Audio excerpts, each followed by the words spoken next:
fuck? There we go. Yeah. Cool. I wanted to make sure my fans wasn't picking it too heavy, and I didn't want to hear a bunch of bots clicking in my ear. Um, all my stuff came in right. Yeah, sheesh, there's so many things. Whoa.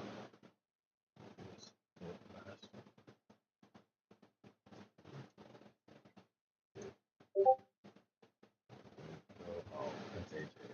Okay. Anyway, what the fuck is that?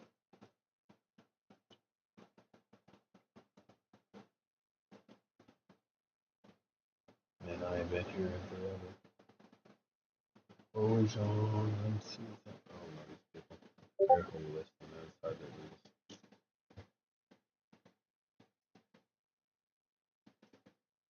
Bot rigs is okay. I gotta figure out how to get bot rigs to click up with my kick stuff too, and something else. Well, there's a couple other services. I'll remember that later. Anyway, right now, I had a hell of a weekend, and I didn't anticipate doing as much as I did, but I did get a whole bunch of shit done, both with the editing and first world. Like first world took up a lot of time. I wound up doing a couple of things by myself, but they're all improvements, and I feel better about all of them. So I'm gonna keep on going. I'm not gonna use my green screen today because I got a fucking Green Lantern shirt on, and if it didn't, if I dropped the green screen, I'm just a floating head, arms, and this white piece. So that'd be weird. So I'm gonna leave it like this while I finish editing. The process of the editing that I'm in, I just took all the parts. I took all the stores and put them together, and I separated them from the statues, and I set the statues aside as a total, and then I set the shops aside as a total. And what I did was I saved the parts, the statues, into their own little files, sent them off so I could get them off of my canvas.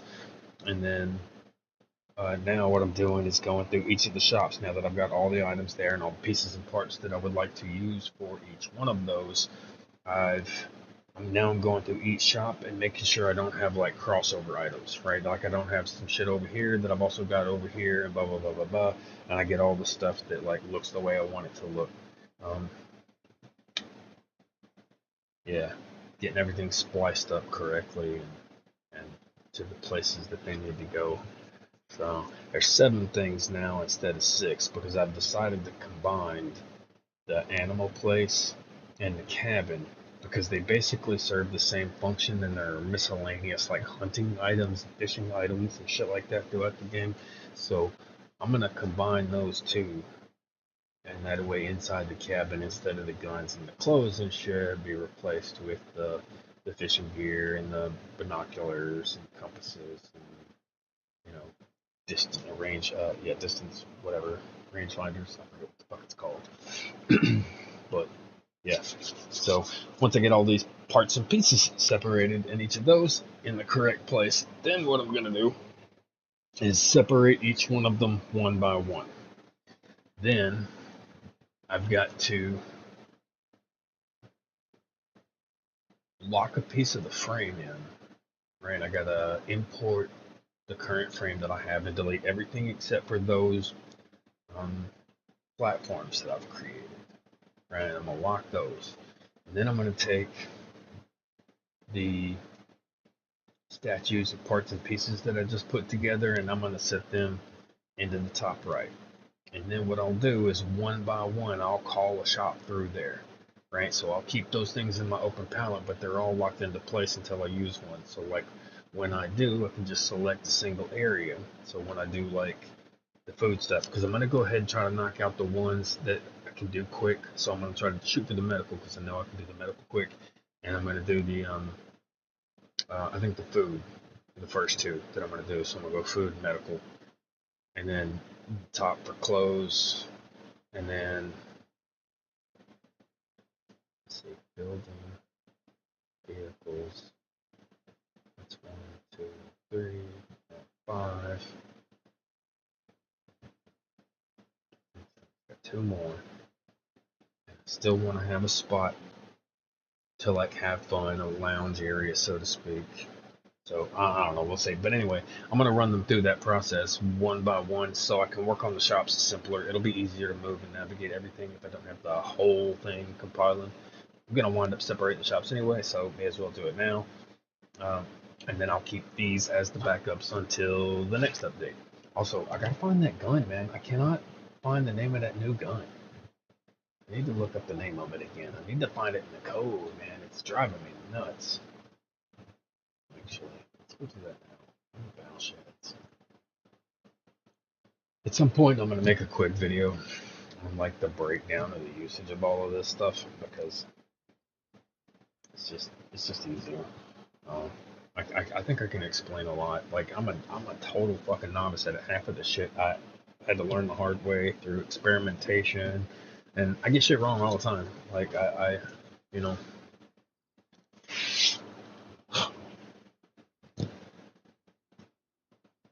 but if you know how to back things up, if you just remember to like create restore points, then you can experiment. You can play with it. You can see what you can and can't do without being forced. Shit.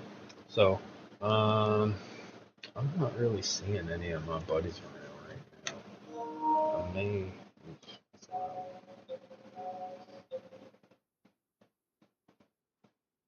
Yeah, everybody's got a party going right now. Yeah. So, I'll do that later. But since I'm chilling by myself, there's no reason for me to have my headset and shit around. And so, for the most part, you're just gonna see me separate and shit for a little while. Um, I may change up the screen once or twice. Right now, I've just got my main screen, which is the one I'm running editor on. If I open it up after I get done with this, it'll be because I'm either changing something in Note++, or because I'm reading some instructions somewhere. Because like while I'm doing this, I'm also putting together my own notes because like I'm ADHD, so I'm 1,000% like I know I'm forgetful. So like at some point I'm gonna forget how to do a thing that I've already learned. So therein I create a restore point for myself. So if I forget something, I can go back to this and learn how to do it. So if I like keep in practice of these things, I can get better and better and better at this. Yeah, I'm getting pretty decent as is. I just, takes a lot of time and a lot of focus, and it can become a lot of pressure real quick too. Because it's like when you have ADHD, sensory overload is like a very tremendous thing. It could be tiny, just because it's the number of something, or like I don't know, it feels like odds stacked. You know what I mean? Like you're playing a shitty hand that you have to play. Like there's no choice. Like you can't. I don't know. So anyway, I'm gonna go ahead and get to this. I may cut my headset off and like watch a podcast or something, and if I see somebody type something, I'll answer or whatever. But yeah, in the meantime, I'm just gonna watch this other podcast. What the fuck was I watching anyway? Yeah, I'm watching some conspiracy theory shit and some Neuralink shit. I was just like, also, man, I want to start doing reaction videos. To be honest, it seemed like they'd be fun. I also might start hopping around on Omegle or Omega. I don't know how to say it, but just bouncing around different ones and see what it can make, what it can do. How it is. You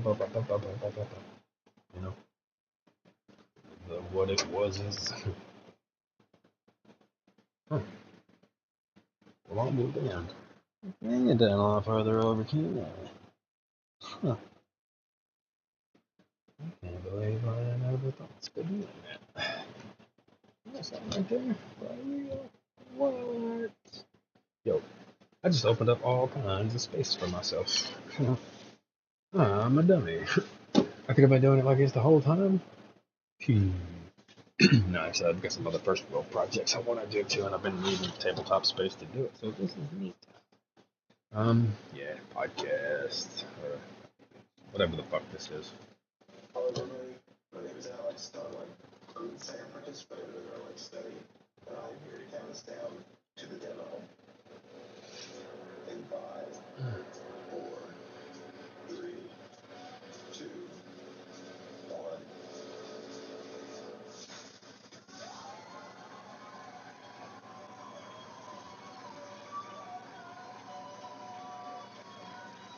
Hi, everyone. Welcome to the Neuralink presentation. This is an update for the progress of the Neuralink team. It's been an incredible amount of progress. This is,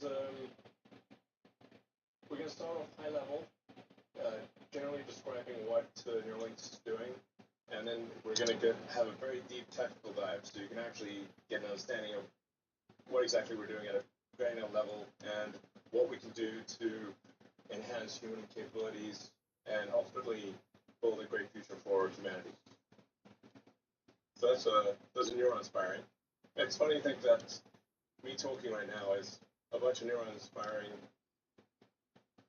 that then result in speech that you hear, and of course neurons fire in your brain. Yeah, part of this presentation is about demystifying the brain. It is a remarkable organ. I mean, we are the brain, basically. When you say you, that really is you're the brain. Like you can get a heart transplant, you can get a kidney transplant, but I don't know anyone who's gotten a brain transplant. So you are your brain, and your experiences are these neurons firing with trillions of synapses that somehow lead to conscious comprehension of the world. This is something that we have only begun to understand. We're really just barely at the beginning of understanding of what is the nature of consciousness. But I've thought a lot about what is consciousness? Where does consciousness arise? Because if you start at the beginning of the universe, assuming physics is true, the standard model of physics is true, then you have this Big Bang, the matter condensing into stars, those stars exploding. A lot of the atoms that are in your body right now were once at the center of stars. Those stars exploded, recondensed. Fast forward 13.8 billion years, and here we are. And somewhere along that very long journey, to us at least, consciousness arose, or the molecules started talking to each other. And it begs the question of what is consciousness? Is everything conscious? Maybe. It's hard to say where along that line. There's no sort of discrete point where consciousness didn't exist and then suddenly does exist. It seems to be maybe you have a condensation of matter that has a density of we don't know what the real answer is. We don't know what consciousness is. But with Neuralink and the progress that the company's making, we'll begin to understand a lot more about consciousness and what does it mean to be. Along the way, we're going to solve a lot of brain issues where the brains get injured or damaged in some way, or didn't develop in quite the right way. There's a lot of brain and spine injuries that we'll solve along the way. And I do want to emphasize that this is all going to happen quite slowly, meaning you'll see it coming. Sometimes people think that suddenly there will be vast numbers of neural links all over the place. This is not going to be sudden. You'll be able to watch it happen, over the course of several years. And we go through exhaustive regulatory approvals. So this is not something that we're just doing by ourselves without government oversight. We work closely with regulators every step of the way. We're very cautious with Neuralinks in humans. That's the reason we're not moving faster than we are, is because we're taking great care with each individual to make sure we never miss. And so far we haven't, and I hope that continues into the future. Every single one of our implants in humans is working, and they're working quite well. And you'll get to hear from some of the people that have received the implants and hear it in their words. So what we're creating here with a Neuralink device is a generalized input-output technology for brain. So it's how do you get information into or out of the brain, consolidate, and do so in a way that does not damage the brain or cause any negative side effects. So it's a very hard problem, and generally the reactions I've seen to this range from it's impossible to it's already been done before. Those people should meet, actually. The reality is that there actually have been limited brain-to-computer interfaces for several decades on a very basic basis. Just what we're doing with Neuralink is dramatically increasing the bandwidth by many orders of magnitude. So you can a human bandwidth output is less than 1 bit per second over the course of a day. So there's 86,400 seconds in a day. It's very rare for a person to do more than 86,400 bits of output per day. You'd have to be really talking a lot or typing all day, and you might exceed that. So what we're talking about here is going from maybe 1 bit per second to ultimately megabits and then gigabits per second. And the ability to do consensual telepathy. Now, the input to the brain is much higher, especially because of vision. Depending upon how you count it, it might be on the order of a megabit or in the megabit range for input, primarily due to sight. But even for input, we think that can be dramatically increased to the gigabit plus level. And a lot of the thinking that we do is we take a concept in our mind and we compress that into a small number of symbols. So when you're trying to communicate with somebody else, you're actually trying to model their mind state. And then take perhaps quite a complex idea that you have, maybe even a complex image or scene or kind of mental video, and try to compress that into a mental video, he says. And it's necessarily going to be very lossy. Your ability to communicate is very limited by how fast you can talk and how fast you can type.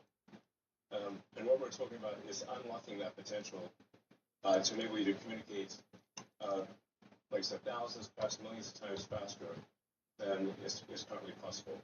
This is an incredibly profound breakthrough. This would be a fundamental change to what it means to be a human.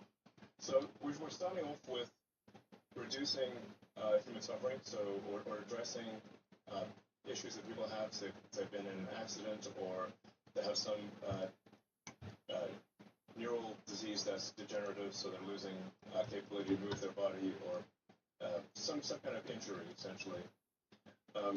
So enabling our first product is called telepathy, and that enables someone who has lost the ability to command their body to be able to communicate with the computer and move the mouse and actually operate a computer with roughly the same dexterity, ultimately much more dexterity than a human with working hands.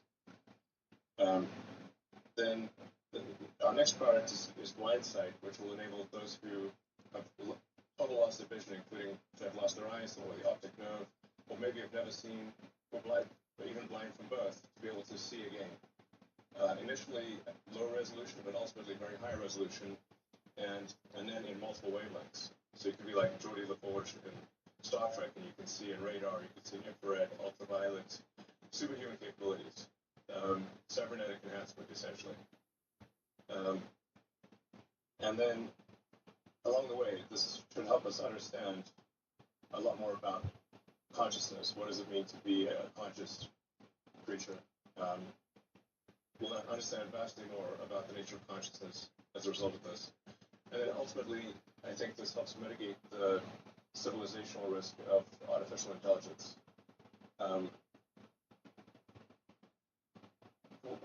We are actually already, we're already sort of have three layers of thinking. There's the limbic system, which is your instincts, your cortical system, which is your higher level planning and thinking, and then the tertiary layer, which is the computers and machines that you interact with, like your phone, all the applications you use. So Damn. people actually are already a cyborg. You can maybe have an intuitive sense for this by how much you miss your phone if you leave it behind. Leaving your phone behind is like, it's almost like missing limb syndrome. Your phone is somewhat of an extension of yourself, as is your computer. So you already have this digital tertiary layer, but the bandwidth between your cortex and your digital tertiary layer is limited by speech and by how fast you can move your fingers and how fast you can consume information visually. So, but I think it's actually very important for us to address that input-output bandwidth constraint in order for the collective will of humanity to match the will of artificial intelligence. That's my intuition, at least. So, let's see. And what this presentation is mostly about is attracting smart humans to come and work with us on this problem. So this is not a presentation to raise money or anything like that. We're actually, very well funded. We have a lot of great investors. Some of the smartest people in the world have invested in Neuralink. But we need smart humans to come here and help solve this problem. So with that, let's proceed.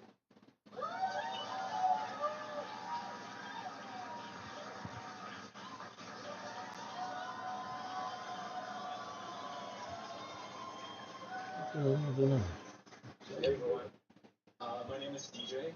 I'm a co-founder and president of Neuralink. And as Elon mentioned, actually we're standing in the middle of our robot space. We have a stage set up, but this is actually where some of the next generation, most advanced surgical robots are being built. So welcome to our space.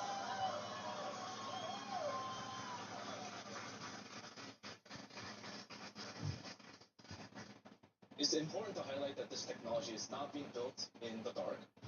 This is not a secret lab where we're not sharing any of the progress. In fact, we're actually sharing the progress very openly, and as well as also telling you exactly what we're going to be doing. And we're hoping to progress on that as diligently and as safely and as carefully as possible. So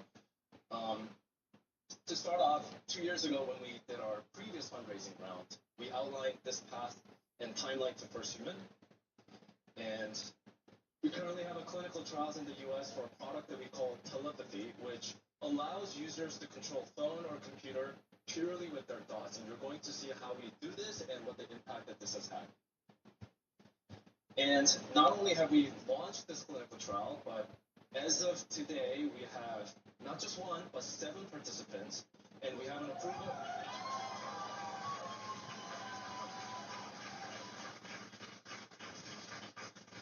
And we also have an approval to launch this trial in Canada, UK, and the UAE.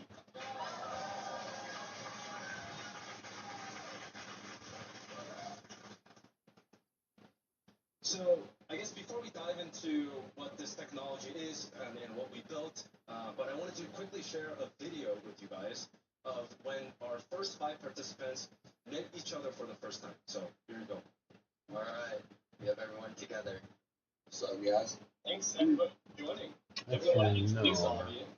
I was about to move these into the cabin, but now that I'm thinking about it, if I put these into the cabin, that would kind of be, okay, like building a garden seems like it should go into the building materials, because it's one of the things you could do when you set up a home. You set up a resource to a place to get water nearby or some way to filter it easily, and a growable food source. It's kind of a replenishable food source. So it feels like a building thing, whereas the cabin should be more of a hunting thing. So like fishing, animal pelts, animal hides and meats, and then mix that with the the fishing hooks and all the tools with which to catch fish. And you would throw in some like Savage or toss some spears in there and kind of give it some zing. You know, take the guns that's inside the cabin down and replace them with like some melee weapons and stuff, and maybe take some animals and make it look like a mounted head, like its head is sticking through the wall, but the pig's head would like still move. Like that could be funny. That could be real funny because he would like, and even if you killed him, he would still be there. He wouldn't go nowhere. In fact, you could probably catch him. You could throw it right at him and catch him. Oh, I could make him in the wall, try to catch that throw him and hit him in the faces. Oh, that'd be so fun. I've accidentally flipped that rug all kinds of around. Back on the normal. Yes. Okay. Let me move this back to where it was. Actually, no, I'm not. Put it back.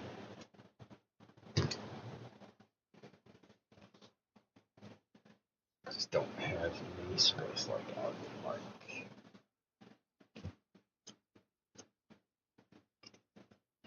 Yeah. Oh man. Oh, I like back scratches, Daddy.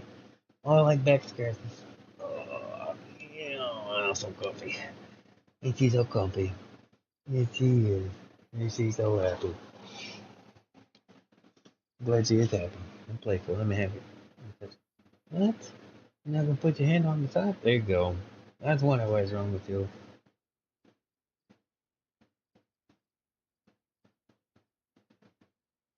Huh. There you go. That's all I do while hunting. Yeah, in most cases, you put your hand on top of a cat or a dog's head. They'll pull it out, but there's the top of yours. Or they don't. Makes me think they kind of don't, they're in a mood of some kind, or they're comfy, or they're, relaxed, or whatever. Gives me a sense that they're not,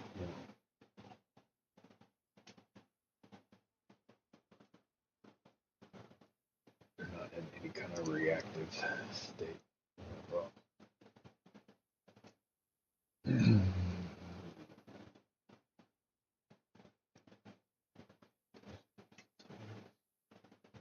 I believe he's in here. That's twice a believe. Section material, this is all base stuff. I'll take the car stuff out of here though. I'm gonna leave the chargers. The radios I might take up there. These batteries and shit I'll take out. Take all the car stuff out of here. I don't need it here. I already got it somewhere else. Leave the gas because it goes with the generators and the lights. Leave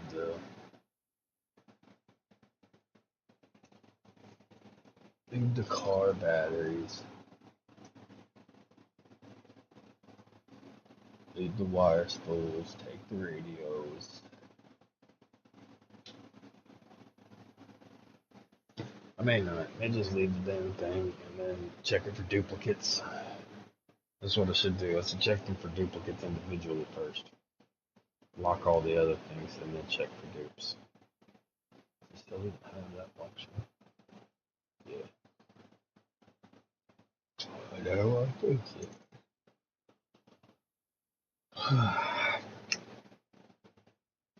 And going to bed too late and getting up too early. And my tum tum is upset. Is your tum tum upset too? Yeah. I'm gonna get your tum tum. I'm gonna get your tum tum. Get your belly.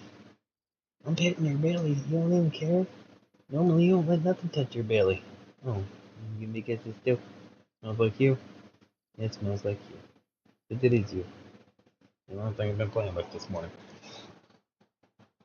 Yeah, she's been hyper as fuck. I got a little clip of her tearing up a bag. I'm gonna get some shit set up here in a little while. I'm trying to knock out things in each thing in my life like equally. I'm trying to put as much time into one thing as I do another and balance things more. Set my routine more. Yeah. Remember how to do things in a pattern and such. This is not. I can tell it's still off. I just don't know by how much. And to be honest, I kind of don't give a shit anymore. Like if it's a little off, then it's a little off. You just fucking you can stand there for it. It'll be fine. It's not hurting shit. So you can still see the floor on this. car stuff, all I gotta do is delete it. The other shit's already where it's supposed to be, correct? There's the car stuff. Car stuff is also good to split it up. But you got both types of batteries in here. Yes, yes, yes, yes. Generators and lights for emergencies.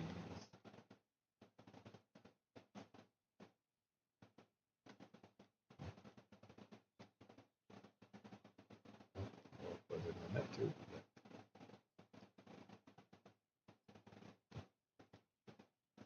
I should put this flashlight in the cabin as well.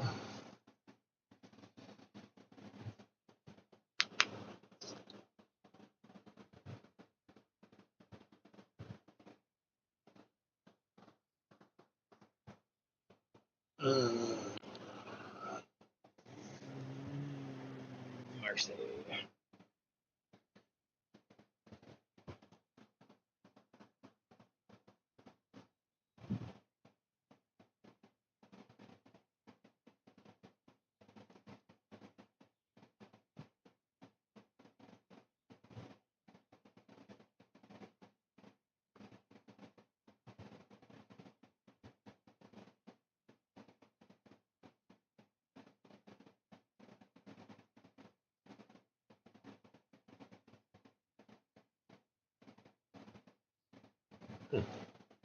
I just thought of a couple of very cool things. This could be fun. Okay, I need to I need to get these things separated so I can start doing that fun that I want to have. I want to start doing that fun I want to have. That's what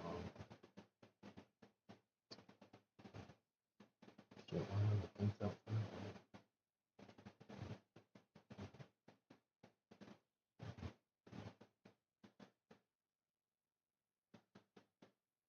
Yeah, I don't want to have those out throughout the world because that will be an instantaneous mess. While I'm in the near the construction stuff, let's throw those parts that I needed on. Let's get that. Yeah. Throw those parts that I needed in, and let's get that fucking import. I know I made this thing the other day for sure.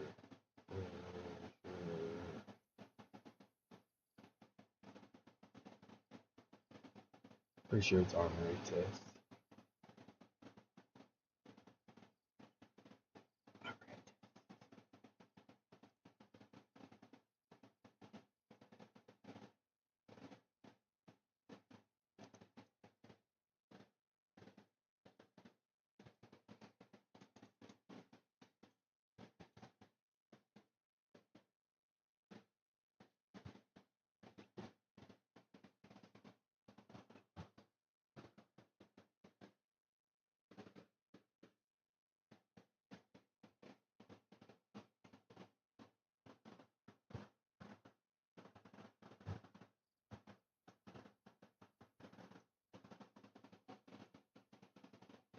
Huh.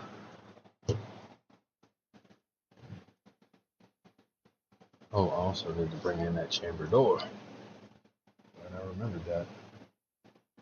First, let's get the look for the dump truck. UMP. Oh.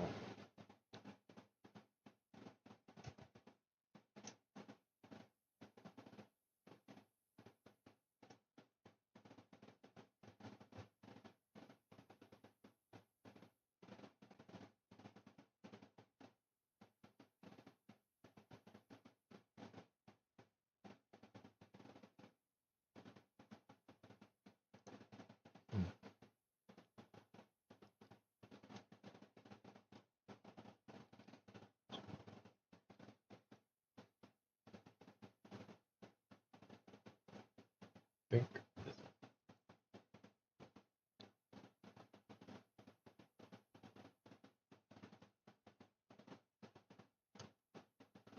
Now, peruse through, and that'll take me to the area I want to be in. Just have to keep scrolling and look for that blue line.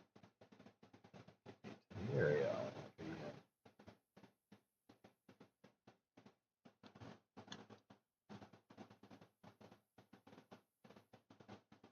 So this I want this for sure. Doink. And take it back. Okay, right in there now. Search around. Boats, frames, fences. In particular, what the fuck is that?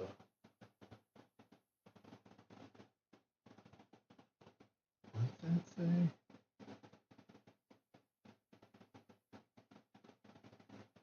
I ain't never heard of this kind of wall. I don't recall seeing it anywhere. That little 45-degree angle like that, you don't. I don't think I've seen that 45-degree angle before with an I-beam. Oh, there's other ones I've seen, but that one, that could be a very handy couple of pieces right there. Take the square ones and start making houses out of them edges.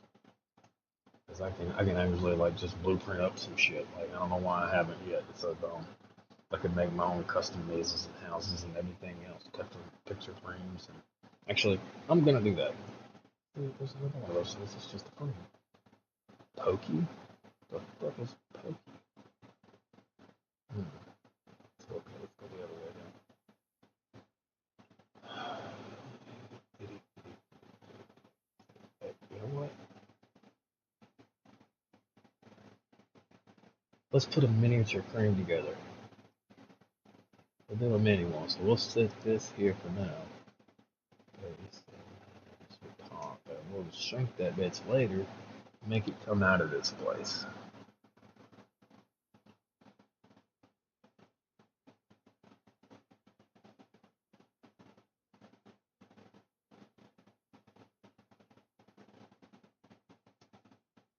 Crane submarine. What? Nah. Nah. Yeah, already got one. Land buoy. Yeah.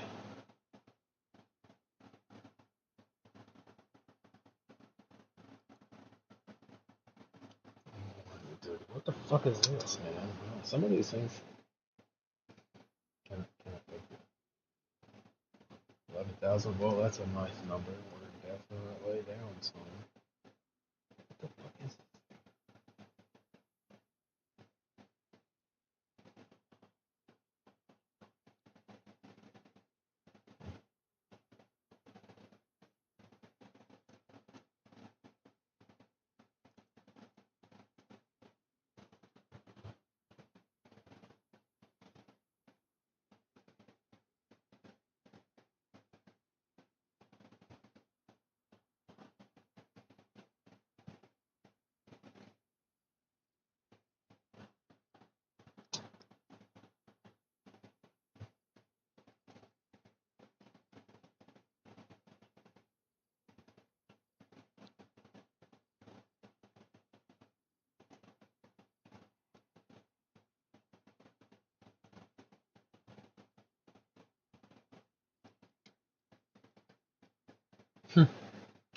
You daisy chain enough of these things together, it makes a series of ladders and steps and shit that if you was to run off of otherwise, it'd hurt a lot.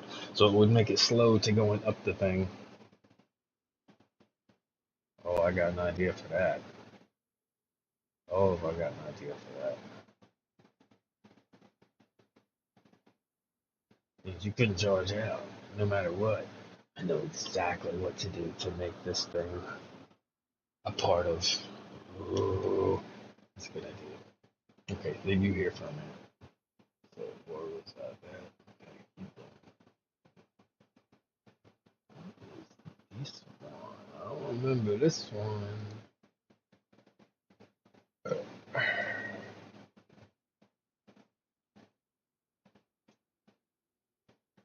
This is a what?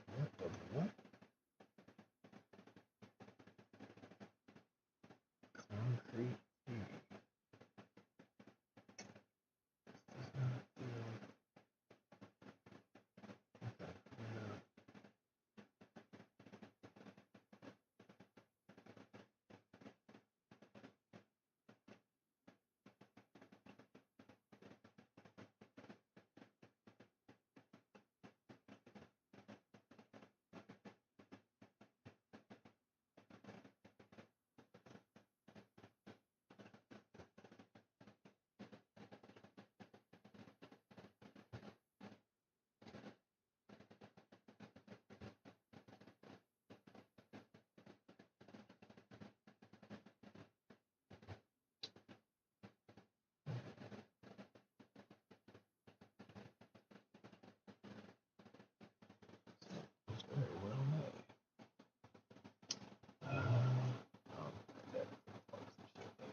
Hmm.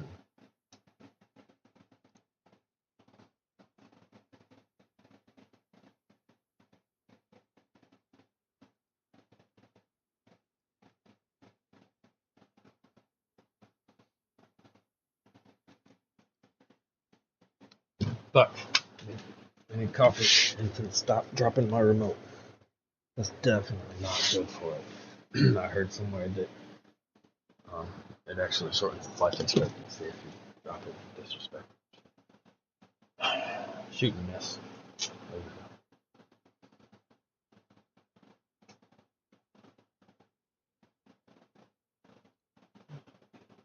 Yes.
Oh, shit. Oh, nothing. It looked like dirt. Hold up. Back up.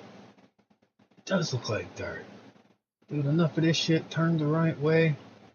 You can make your own little plateau. I can make the mud and dirt and shit that I needed for the rally.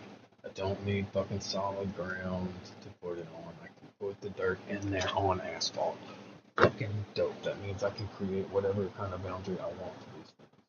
That is dope as fuck. Okay, so that one's tall. I'm guessing this one's got like a lower peak. Yeah. Yeah. So this one blown up, cut at maybe a 45. Can't blow it up too much though, or it'll kill that 45. But should be able to turn this into something flat that you can run on. I think up to 10, but the size changes is before it starts losing its ability to twist in certain directions. You can go a little bit up twisted, but past a certain point, it'll stop doing right.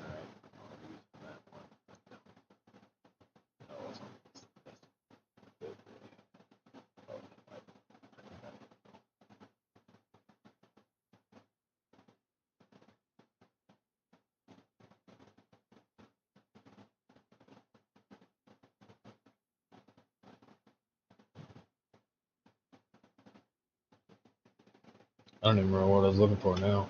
Oh, bulldozer. What's this? This is a very peculiar building. 3. What's access? Huh? Okay, well, let's like that. I kind of what the fuck about this.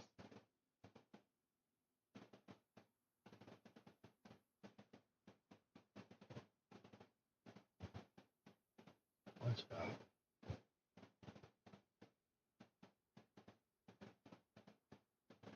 Shot.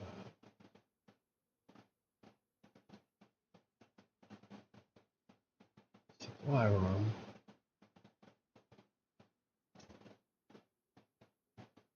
Oh, come on. I'm going outside of it. Where does it go? Where did it go? Where did it go? Get back in. Okay.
Yeah, I've definitely got to remember this part. I'm gonna wind up splicing that back into the parts that I'm using later.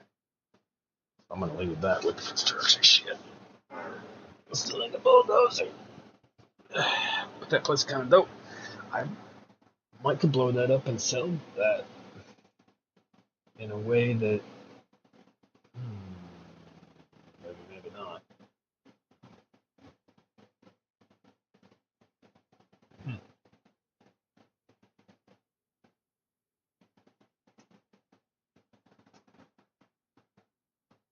So what is this? Power generator. Okay, wait. Let's say this power generator. Let's generate no some power. Our power station.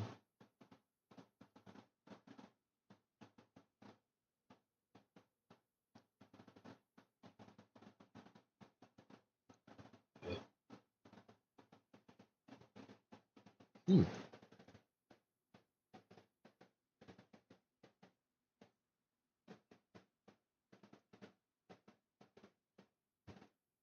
I wonder if I should put all the construction stuff inside Radio Zen, right? Because with the other building that I've got mixed in with it, you stick the construction stuff decorated around that. It does two things that I want to do.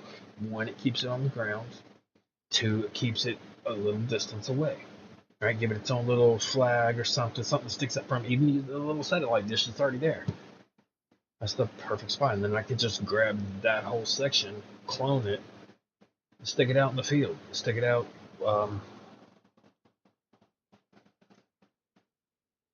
Two other places out of the map.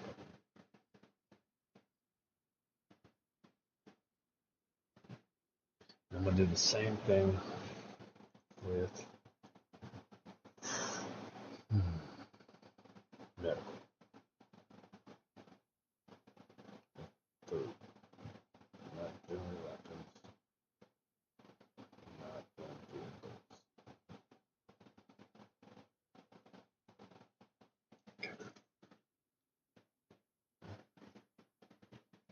All right. Well, my tum's starting to fucking hurt. So,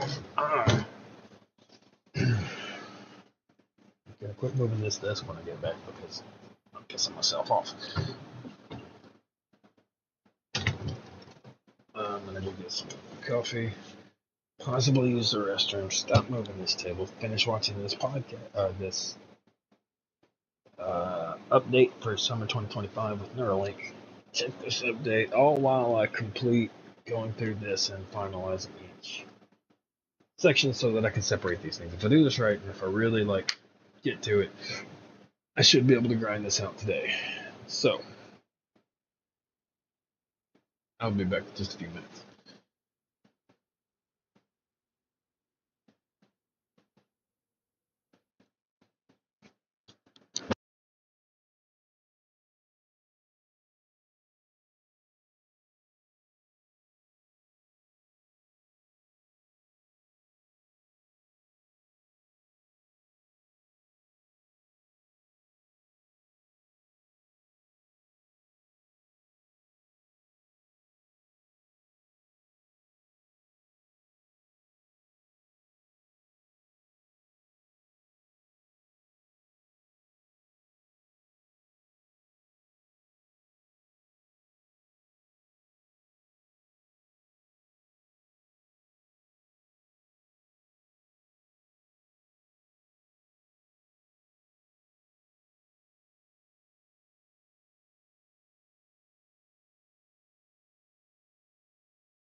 Alright, I'm back. Close this bullshit down. Let's close. No. Yeah, there we go. Let's get back to normal shit. Alright. Let me have the camera here. Let me just pull you back and that's the hair. Yeah, that's enough to get you in there. That's enough. Let me finish this one. Editing. The Neuralink study. I am Brad Smith, the ALS cyborg E3. My name is Mike. D4. I have ALS like practice. Yeah, I'm RJ. I'm P5. And I guess I'm down to do this one to the team here. So, yeah, appreciate it, Noah. Trailblazer. Yeah, somebody's got to get first, man. That was you. Appreciate that. What's been your favorite thing you've been able to do with the Neuralink so far? I just had a good time being able to use it as I travel, flying and draw a little mustache on a cat. I had a lot of fun doing that. I mean, I just had a good time playing around with it. Oh, you know what? I do know what my favorite PCI feature is. Probably not a feature, but I love WebGrid more than I love anything in my life, probably. I think I could play that game nonstop forever. Has to be Fusion. But I love WebGrid more than I love anything in my life, probably. I think I could play that game nonstop forever. Has to be Fusion 360. Being able to design parts. Design the hat logo with the BCI. That's what's up. Pretty sweet. That's sweet. Yeah. Yep. I have a little Arduino that takes input from my quad stick, converts it into a PPN signal to go to an RC truck. Cool. Little rock crawler. Well, with the BCI, I wrote code to drive the plane with the quad stick. That's awesome.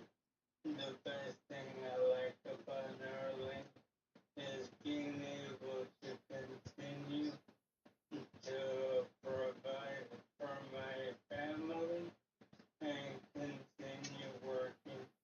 I think my favorite thing is probably being able to turn on my TV. Yeah, like the first time in 2.5 years I was able to do that. So it's pretty sweet, but I like shooting zombies. That's kind of nice. Excited to see what BCI's got going on. Yeah, a question. What's your shirt say? I said I do a thing called whatever I want.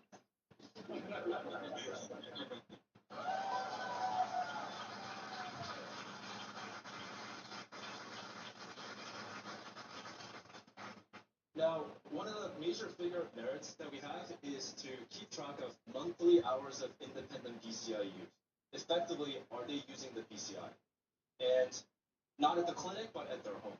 And what we have noticed, and this is a plot of all of the different participants, first 5 participants, and their usage per month over the course of the last year and a half. And we're averaging around 50 hours a week of usage, and in some cases, peak usage of more than 100 hours a week, which is pretty much every waking moment.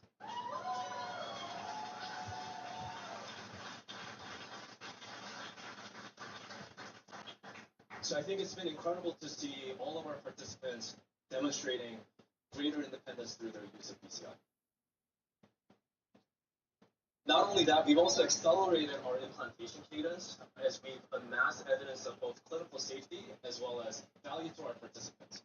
So to date, we have 4 spinal cord injury participants as well as 3 ALS participants, with the last 2 surgeries happening within 1 week of each other. And we're just beginning. This is just tip of the iceberg. Our end goal is to really build a whole brain interface. And what do we mean by whole brain interface? We mean being able to listen to neurons everywhere, be able to write information to neurons anywhere, be able to have that fast data wireless transfer to enable that high bandwidth connection from our biological brain to the external machines, and be able to do all of this with fully automated surgery, as well as enable 24 hours of usage. And towards that goal, we're really working on 3 major product types. Elon mentioned earlier that our goal is to build a generalized input-output platform and technology to the brain. So to for the output portion of it, which is extremely slow through our beat sticks, as Elon calls them, um, beat hands that are holding the mics. We're starting out with helping people with movement disorders, either through where they lost the mind-body connection, either through a spinal cord injury, ALS, or stroke, be able to regain some of that digital as well as physical independence through a product that we're building called telepathy. And this is our opportunities to build a high-channel read and output device. On the input side of things, there's opportunities for us to help people that have lost the ability to see, be able to regain that sight again through a product that we're calling Blind Sight. And this is our opportunity to build high-channel write capabilities. And last but not least, be able to also help people that are suffering from neurological, debilitating dysregulation or psychiatric conditions or neuropathic pain by inserting our electrodes in reaching any brain regions to be able to insert them not just on the cortical layer, but into the sulci as well as deeper parts of the brain, the so-called limbic system, to really enable better opportunities to just regain some of that independence. Our North Star metrics is, one, increasing the number of neurons that we can interface with, and second, to expand to many diverse areas, any parts of the brain, starting with microfabrication or lithography to change the way in which we can actually increase the number of neurons that we can see from a single channel, and also doing mixed signal chip design to actually increase the physical channel count. Oh, big baby. More A neurons big that we can interface baby. to sort of allow more information from the brain to the outside world. And then, everything we built from day one of the company has always been read and write capable. And with telepathy, our first product, the focus Speed has up. been on the read capabilities on the Fucking dump output. truck. And we Hurry want up to with hone this. in on our write capability and also show that through accessing deeper regions within the visual cortex, that we can actually achieve functional vision.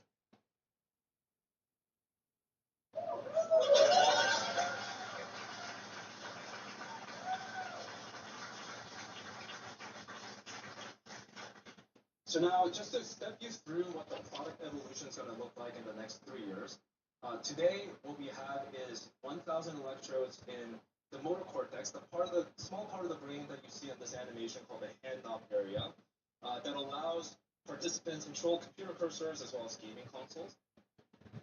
Next quarter, we're planning to implant in the speech cortex to directly decode authentic words from brain signals to speech. And in 2026, not only are we going to triple the number of the electrodes from 1,000 to 3,000 for more capabilities, we're planning to have our first blind sight participant to enable navigation.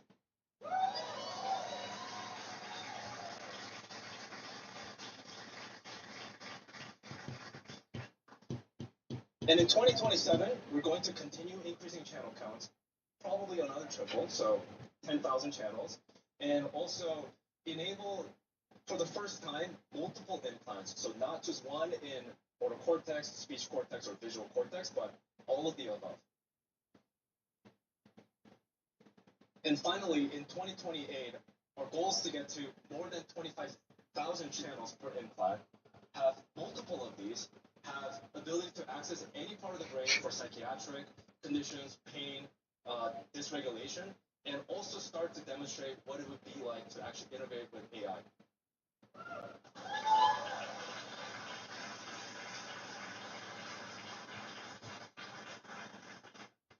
And all of this is to say that we're really building towards a set of fundamental foundational technology that will allow us to have hundreds of thousands, if not millions of channels with multiple implants for whole brain interfaces that could actually solve not just these debilitating neurological conditions, but be able to go beyond the limits of our biology. Next. And this vertical integration and the talented team that we have at Neuralink has been and will continue to be the key recipe for rapid progress. When I imported that thing, just to where the fuck recap did I real put quick, it? Neuralink is implanted Oh, with it's right on precision there, surgical isn't it? robot. It's physically invisible. And 1 week later, users Sure are as able fuck to is. see I their didn't even thoughts see it. transform into actions. Blind, And to dog. share more about what that experience is like, I'd like to welcome Sahej to the station. Okay, dog. First things first. This sucks. Let's get rid of this. No dumpsters. I'm not shitty garbage. Whatever. What's up, guys? My name is Sahej. I'm from the Brain-Computer Interface team here at Neuralink, and I'm going to be talking about 2 things today. The first thing is, what exactly is the Neuralink device capable of doing right now? And the second one is, how does that actually impact the day-to-day lives of our users? Very simply put, what the Neuralink device does right now is it allows you to control devices simply just by thinking. Now, to put that a bit more concretely, I'm about to play a video of our first user. His name is Nolan, if you remember from DJ Section.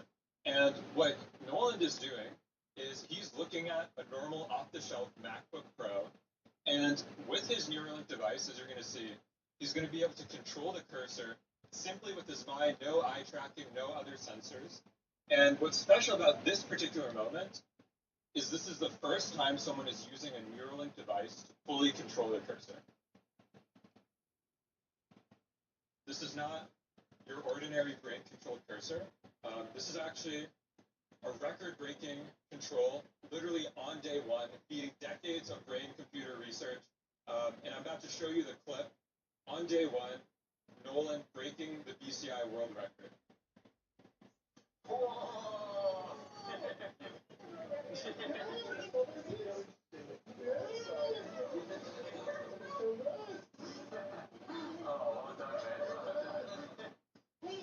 He's a new world record holder. I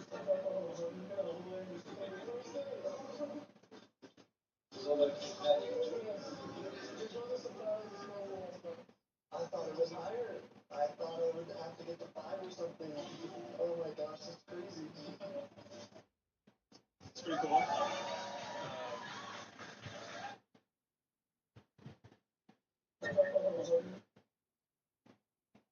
A record-breaking control, literally on day 1, beating decades of brain-computer research. And I'm about to show you the clip on day 1, Nolan breaking the BCI world record.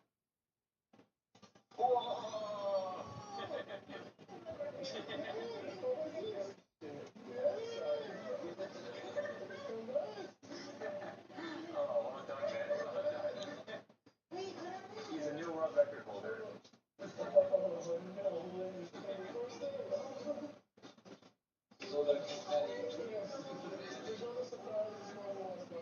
I thought it was higher.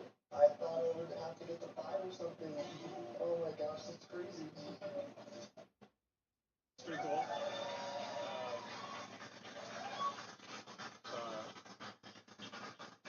Yeah, another really fun thing you could do with the Neuralink device outside of controlling a computer cursor is you can actually plug it in through USB through a lot of different devices. And here we actually have Nolan playing Mario Kart. Now, what's special about this particular clip is Nolan is not the only cyborg playing Mario Kart in this clip. We actually have a whole community of users, as mentioned earlier, and this is literally 5 of our first users of Neuralink playing Mario Kart together over call.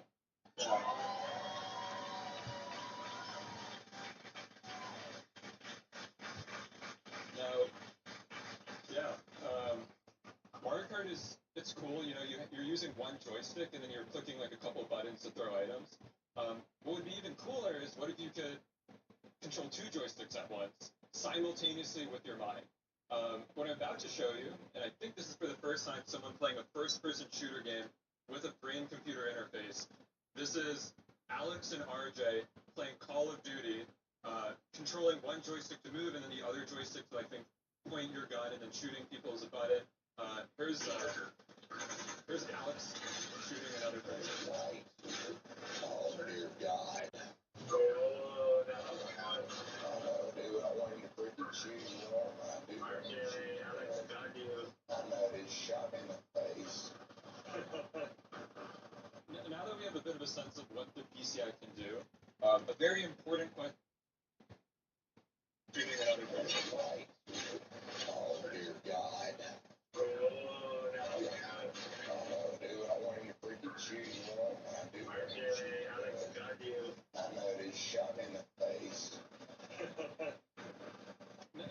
bit of a sense of what the BCI can do. A very important question to answer is, how does this impact the day-to-day lives of the people that use it every day? So I'm about to show you a clip, going back to Nolan for a second, where he talked. We simply just asked him randomly during a day how he enjoys using the BCI a couple months ago. And this is his candid reaction. I work basically all day from when I wake up. I'm trying to wake up at like 6 or 7 a.m. and I'll do work until session. I'll do session, and then I'll work until 11, 12 p.m. or 12 a.m. I'm doing like I'm learning my languages. I'm learning my math. I'm relearning all of my math.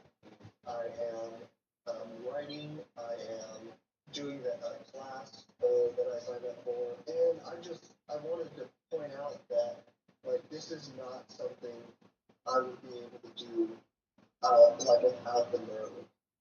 Next, I want to talk a bit about Brad. You guys may already know him as the ALS cyborg. And Brad also has ALS, and what separates him from other users is he's actually nonverbal, so he can't speak. Why this is pretty relevant is he relies, at least before the Neuralink, on an eye gaze machine to communicate. And a lot of eye gaze machines you can't use outdoors. You really need like a dark room. So what this means is for the last 6 years since Brad's been diagnosed with ALS, he's really unable to leave his house. Now with the Neuralink device, we're going to show you a clip of him with his kids at the park, shot by Ashley Vance and the team. Okay, you guys ready? No, I'm first thinking. I'm absolutely doing more with Neuralink than I was doing with iGaze. I've been a Batman for a long time, but I go outside now. Going outside has been a huge blessing for me. And I can control the computer with telepathy. Dad's watching. Look, he's watching on the camera. Is he ready for his arms? The last user I want to talk about is Alex. You've seen some clips of him earlier. What's special about Alex to me is he's a fellow left-handed guy who writes in cursive all the time. And what he mentioned is since his spinal cord injury from like 3-4 years ago, he's been unable to just like draw or write. And he always brags about how good his handwriting was. So we actually got to put it to the test. We gave him a robotic arm. And I think this is the first time he tried using the robotic arm to write anything. This is a sped up version of writing at the convoy trial and drawing something.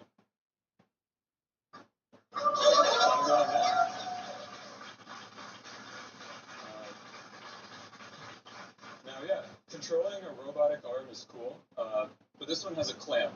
And what would be cooler is if you could decode the actual fingers, the actual wrist, all the muscles of the hand in real time. Just in the past couple weeks, we were able to do that with Alex, and you're about to see him and his uncle playing a game.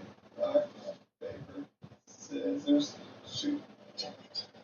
Rock, paper, scissors, shoot. Rock, paper, scissors, shoot. Rock, paper, scissors, shoot. That was scissors. Rock,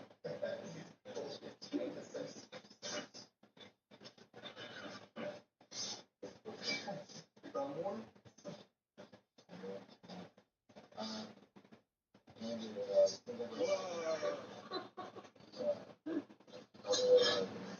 Cool. Controlling, yeah, that's pretty dope. I'm tired all of a sudden. I'm like at 8. And now I'm Controlling a robotic hand on screen is obviously not super helpful for most people.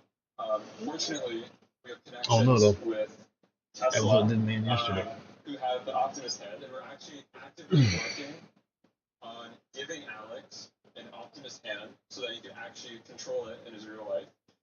And here's the actual replay of the end of that video using Alex's neural signals on an Optimus hand. John, if you want to play that.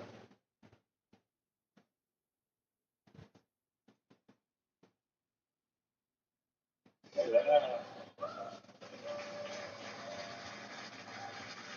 Actually, let me maybe add a few things to that, which is as we advance the Neuralink devices, you should be able to actually have full body control and sensors from an Optimus robot. So you could basically inhabit an Optimus robot. It's not just the hand, the whole thing. So you could like basically mentally remote into an Optimus robot and be kind of cool. The future's gonna be weird, but pretty cool. And then now another thing that can be done also is like for people that have say lost a limb, lost an arm or a leg or something like that, then we think in the future we'll be able to attach an Optimus arm or legs, and so you kind of like remember that scene from Star Wars where Luke Skywalker gets his hand, chopped over the lightsaber, and he gets kind of a robot hand. And I think that's the kind of thing that we'll be able to do in the future, working with Neuralink and Tesla. So the kid goes far beyond just operating a robot hand, but replacing limbs and having kind of a whole body robot experience. And then I think another thing that will be possible, I think is very likely in the future, is to be able to bridge the where the damaged neurons are. So you can take the signal from the brain and transmit that signal past where the neurons are damaged or strained to the rest of the body. So you could reanimate the body so that you have a Neuralink implant in the brain and then one in the spinal cord. Then you can actually bridge the signals, and you could walk again and have full body functionality. Obviously, that's what people would prefer. To be clear, we realize that would be the preferred outcome, and so that even if you have a broken neck, or you could still, we believe. I'm actually at this point, I'd say fairly confident that at some point in the future, we'll be able to restore full body functionality.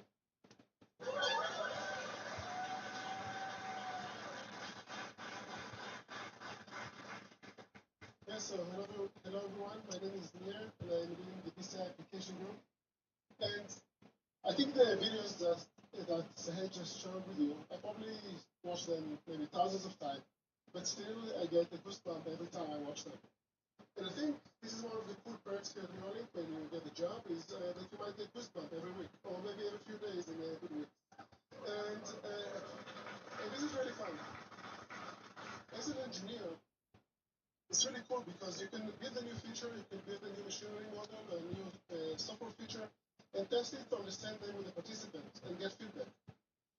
And you already saw with our first device, telepathy, that we can address the very diverse needs of the different users that we have, from moving a cursor to playing games, to move a robotic arm with multiple fingers. And we could not have done it without the Neuralink device. The Neuralink device gives us something that no other device can give us, which is a single neuron recording from thousands of channels simultaneously. The telepathy product is basically recording the neural activity from the small area in the motor cortex that involve in execution of hand and arm movements.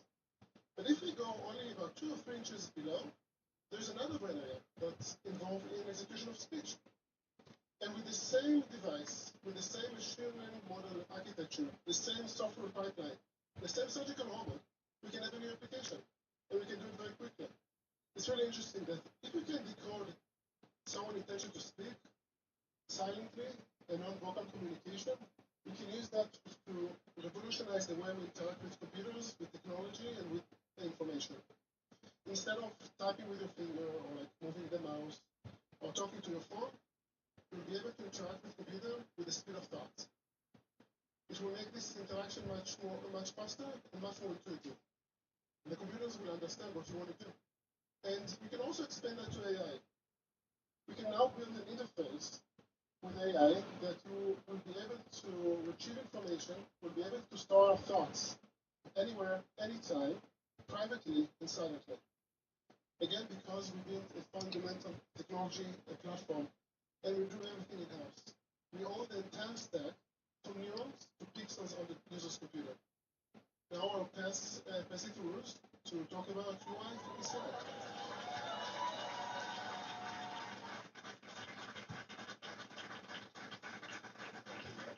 Each bite that our implant detects goes on a fairly remarkable journey to ultimately form a pixel on a participant's display. And the experience starts with, of course, unboxing. The very first time that a participant pairs to and meets their implant, this invisible part of their body, and sees their own spikes materialize across the display. From there, they'll go into body mapping and actually imagine moving their arm again and get a feel for what feels natural to them and what doesn't. And they'll take that into calibration, using one of those motions to actually move a cursor again, iteratively refining their control as they go throughout this process until, finally, they're teleported back to their desktop and can experience the magic of neural control for the very first time.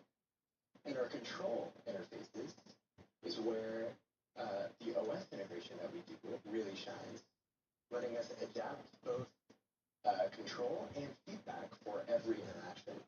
So, for familiar interactions like scrolling, we can surface an indicator over the scrollable parts of the display, add a touch of gravity to automatically pop a participant's cursor onto that indicator as they approach, show the actual velocities that we decode inside of it, and add a bit of momentum to those velocities to carry them forward as they glide across the page. There are also unique interactions that we need to solve for in this space. For example, when a participant is watching a movie or just talking to somebody next to them, the brain is very active still, and that activity can actually induce motion in the cursor, distracting them from that moment. So when a participant wants to just get their cursor out of the way, they can push it into the edge of the display to park it there. And of course, we add gravity to sort of hold it still, but they can push it out with either just a firm push or, in this case, a gesture. And of course, it goes without saying that all of these control interfaces are designed hand in hand with our participants. So huge shout out to both Nolan and Brad for helping us design these two. And those control interfaces, of course, extend typing.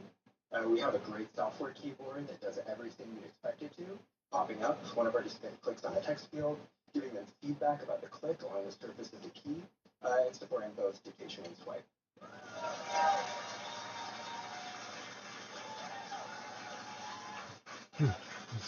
Hi everyone, I'm Harrison, an ML engineer here at Neuralink. And I must say, being an ML engineer at Neuralink is a bit like being a kid in a candy store. When you think of the inputs to most ML systems out there, you might think of pixels, of tokens, or of a user's Netflix watch history. The input to our systems is a little different. It is pure, raw brain power. And when we think about the ML systems we can build here at Neuralink, really we're limited by our imagination and our creativity.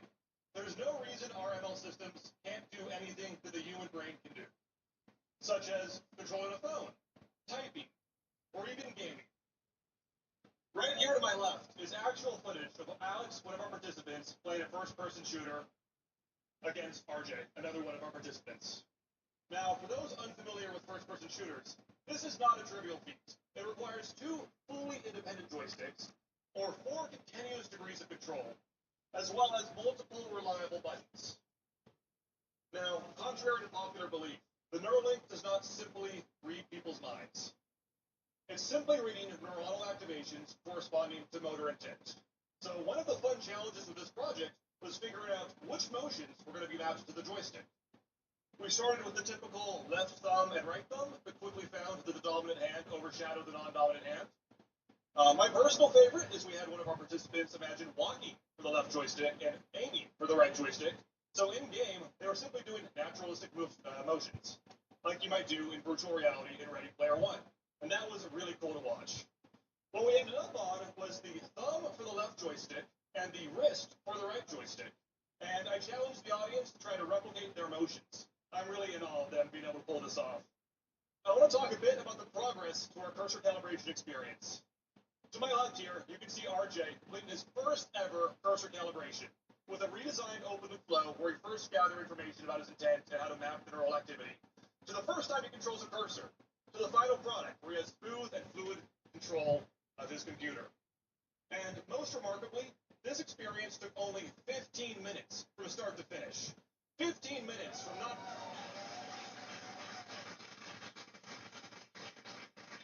15 minutes from no control to fluid computer use.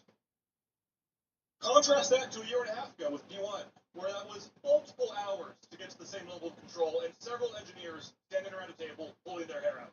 There was virtually no need for Neuralink engineers to even be at this session. This was basically an out-of-the-box experience for our participants. And even more importantly, we're continuing to smash day-one records, with our team being able to achieve I think I need something 7 to eat. BPS on his very first day with the Neuralink. Maybe toast. Now, such an effective and efficient calibration process is only made possible by high-fidelity estimations of a user intention, or labels. And to briefly illustrate just how challenging of a problem that is, this is an animation of myself trying to draw circles on my desktop with a mouse. Now, the task was simple. Draw uniform circles at a constant speed repeatedly. And as you can see by that animation, I am horrible at that. Even though my intent was pretty obvious, unambiguous, the execution was really poor. There is a ton of variation in both speed and the shape itself. To visualize this a little differently, each row here is one of those circles unwound in time, with synchronized starts. And you can just see how much variation there is in the timing of each circle as well as what I'm doing at any given point in time. Orthogonal to the labeling problem is neural non-stationarity, or the tendency of neural signals to drift over time. And I think that's honestly a beautiful thing, right? If your neural signals didn't drift, you couldn't grow. When you wake up the next day, you're not the same person you were the day before. You've learned, you've grown, you've changed. And so too must your neural data change. This animation here is a simple illustration of the learned representation by the decoder and how it drifts the further away we get from the day it was trained on. This is one of the key challenges we do solve here at Neuralink to unlock fluid and product-level experience for our users.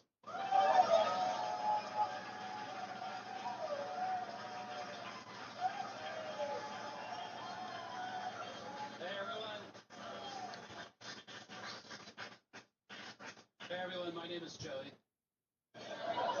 Blind Sight is our project to build a visual prosthesis to help the blind see again. Users would wear a pair of glasses with an embedded camera and receive an implant in their visual cortex. Scenes from the environment are recorded by the camera and processed into patterns of stimulation delivered to the brain, causing visual perception and restoring functionality. Now, Blind Sight will be enabled by placing our implant into visual cortex. This is a new brain area for us, and this brings new opportunities and challenges. So the surface of the brain for visual cortex represents just a few degrees of angle in the center of the visual field. Larger fields of view are represented deep within the cortical folds of the Calcarine fissure. Our threads are able to access these deeper structures, providing the possibility of restoring vision over a functional, useful visual field. So the N1 implant has had experimental stimulation capabilities for quite some time, but our new S2 chip is designed from the ground up for stimulation. It provides over 1,600 channels of electrical stimulation, high dynamic range reporting capabilities, and a wide range of microstimulation currents and voltages. We can achieve these capabilities because we are vertically integrated, Stick it over and we there. designed this custom ASIC in-house. Pick out what I like later. Similarly, we design and fabricate our electrode threads in-house. And here you can see one of our standard threads designed for recording an electrode micrograph. For Blind Sight, our requirements are a little different, and our vertical integration allows us to rapidly iterate on the design and manufacturing of these Weapons threads. is definitely going to be one of the last ones. So here, I'm using red arrows to highlight the electrode contacts, which are optimized for stimulation. And as you can see, they're a little bit larger, which results in a lower electrical impedance for safe and effective charge delivery, which is important for Blind Sight. Now, how can we calibrate our implant for Blind Sight? So here's one way. We stimulate on the array, picking, say, 3 different channels. The user perceives something, say 3 spots of light, somewhere in their visual field, and points at them. We track their arm and eye movements and repeat this process for each of the channels on the array. And here's what a simulated example of a blind sight vision could look like after calibration.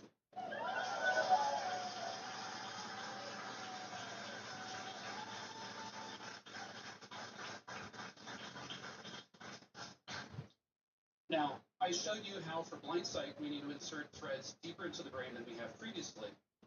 And doing this requires state-of-the-art medical imaging. So we worked with Siemens to get some of the best scanners on Earth. We built out our imaging core from scratch in the past year.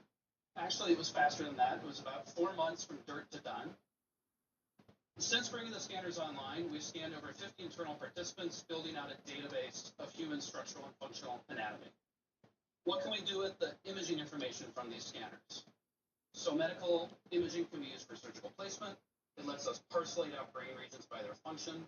And we use our imaging capabilities to refine the placement for telepathy.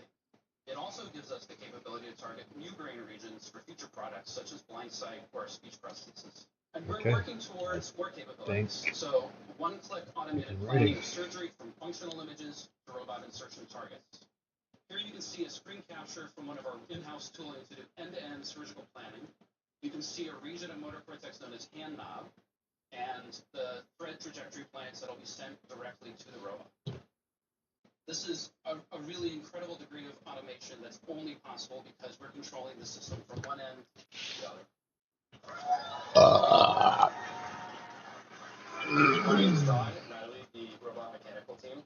This is our current R1 robot that was used to implant the first 7 participants. This robot works really well, but it has a few flaws, one of which is the cycle time is rather slow. So to insert each thread, it takes, in a best case scenario, 17 seconds. And in many cases, external disturbances cause us to have to retry to grasp that thread and then reinsert it. To scale our number of neurons access through higher channel count, increased numbers of threads, we need to have a much faster cycle time. So let me introduce our next generation robot. Just right here.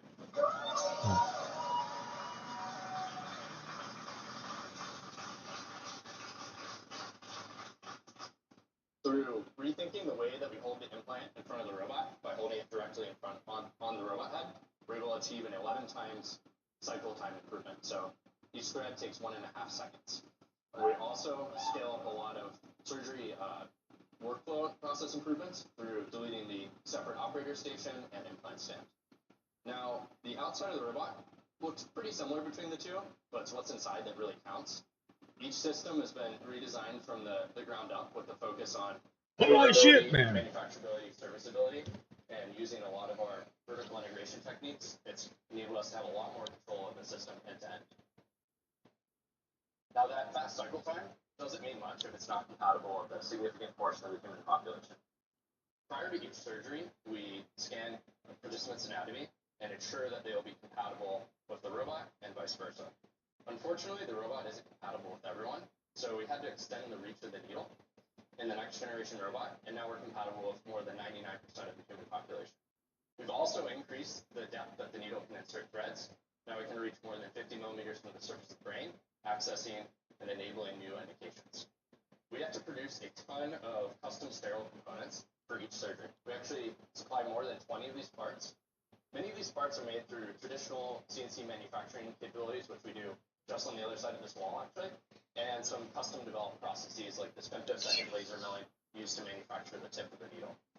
Now, these processes take quite a bit of time, effort, and cost. So let's take a look at how we're going to reduce costs and time for one of the components. Okay. So the current needle cartridge has a total cycle time of about 24 hours, and the machine components cost about $350.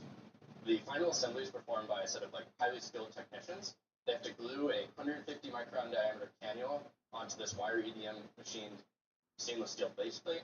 They have to electropolish a 40 micron wire into a sharp taper, and then they have to thread that 40 micron wire into a 60 micron hole in the cannula. This is done manually. And then they finally have to laser weld all the components together. Next generation needle cartridge takes only 30 minutes of cycle time and $15 a component. We were able to delete the wire EDM machined base plate and the cannula gluing step by switching to an insert molded component. So we get a box of these base plates with the cannulas already installed for 1,000 of them for a couple $5 $10 a piece. We also deleted the electropolishing step with the revised needle tip geometry, which is also compatible with inserting the threads through the dura. We have a few revised manufacturing techniques to delete the manual threading through basically a funnel, rather simple, but it has been a big impact. And then we're able to delete the laser welding through using crimping.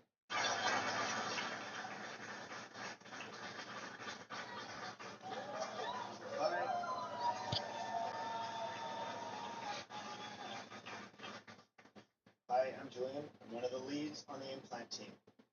So the way humans communicate today, they want to output information by using their hands and their voice, as I'm doing right now.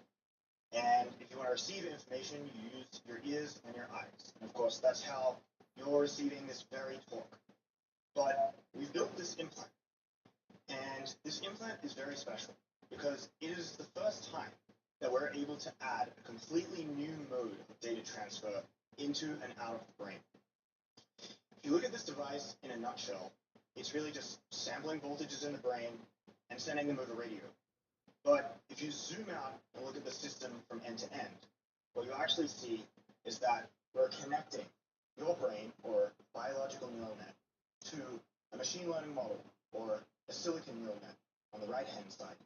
And I actually think this is really elegant, because the machine learning model on the right-hand side is in fact inspired by neurons on the left-hand side.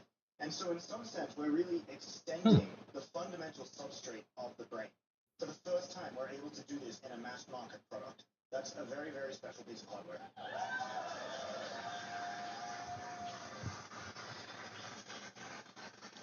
More coffee already. So these are some of the first implants that we ever built. There are electrodes that were made with our in-house lithography tools. We have custom ASICs that we also designed in-house. And this was really a platform for us to develop the technology that allows us to sense micro-level volts in the brain across thousands of channels simultaneously. We learned a lot from this, but as you'll notice in the right two images, there are USB-C connectors on these devices. These are not really the most implantable implants. This next set of images are the wireless implants. And there was a complete evolution that we went through to add the battery, the antenna, the radio, and to make it actually fully implantable. Once it's implanted, it's completely invisible. It's very compact, it's modular, and it's a general platform that you can use in many places in the brain. Going from that top row to the bottom row is very challenging.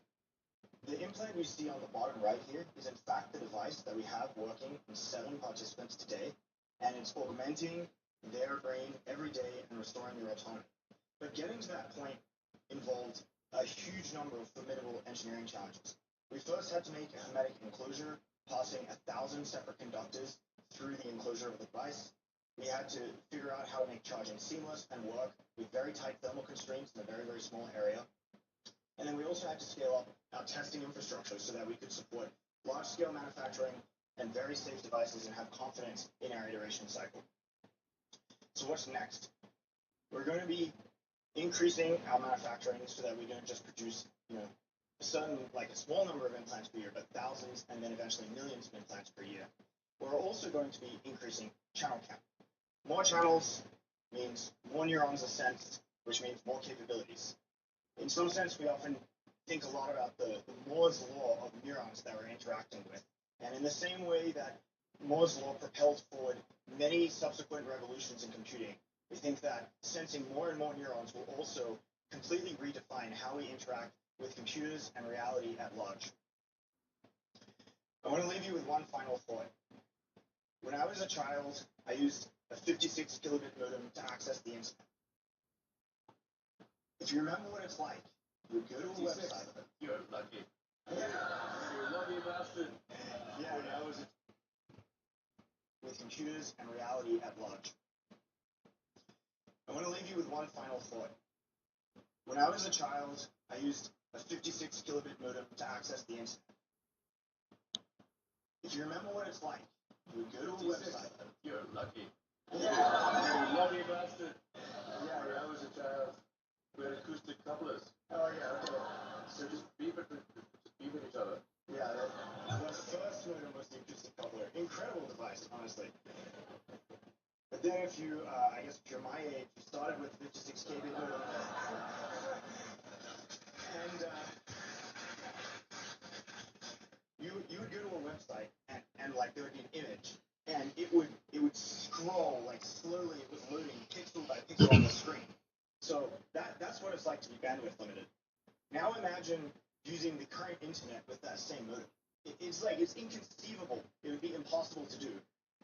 So what broadband internet did to the 56 kilobit modem is what this hardware is going to do to the brain.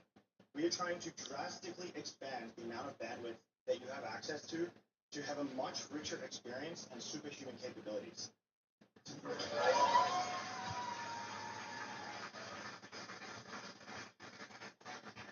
So I guess just to kind of close out and to recap, today Neuralink is working reliably and has already changed the lives of 7 participants and making a real impact. Are you though? Is to go to market and enable scaling of this technology to thousands of people, and as well as expand functionalities beyond just the movement to enable sophisticated robotic arm control, speech, vision, give sight back, and even getting to the speed of thought. I hope you got a good sort of sample of our technology stack and the challenges that we have, and I'd like to hand over the mic to Elon for any closing remarks. Well, we're trying to give you a sense of the depth and talent at Neuralink. There's a lot of really smart people working on a lot of important problems. This is one of the most difficult things to actually succeed in creating and have it work at scale and be reliable and available for millions of people at an affordable price. So super hard problem, and we'd like to have you come join and help us solve it. Thank you.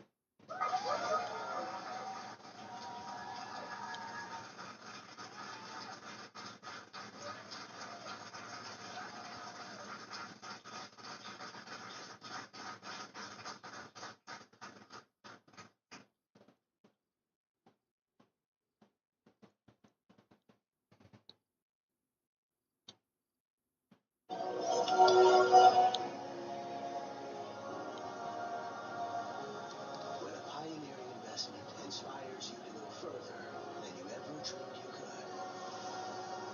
That's the PIF effect. My name is Scott Payne. I served in the FBI for 23 years as an undercover agent. I infiltrated biker gangs, the KKK, and America's neo-Nazis. And this is everything I'm authorized to tell you. We were all worried about my safety. We had Suspicious way to start a conversation. Neat.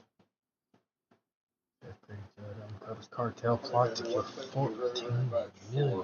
for being with us today as we are excited to talk about the largest seizure of fentanyl. Which one? You got really two choices. You can either be a spectator or a participant. We're talking about an economy that is thousands of times, maybe millions of times bigger than the economy today. I went to Russia in like 2001 and 2002 to buy ICBM. This was to get to space.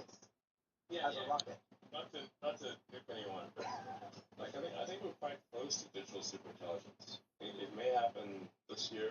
Digital superintelligence defined as smarter than any human at anything. And I'm somewhat troubled by the Fermi paradox. Like, why have we not seen any aliens? And it could be because We're not ready.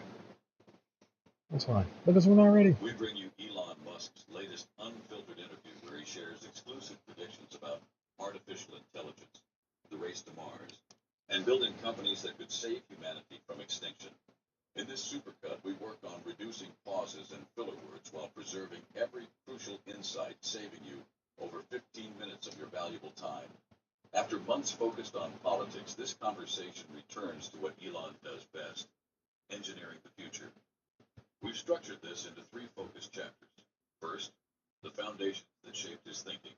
Second, building the companies to make life multiplanetary. And third, his predictions for AI and what comes next.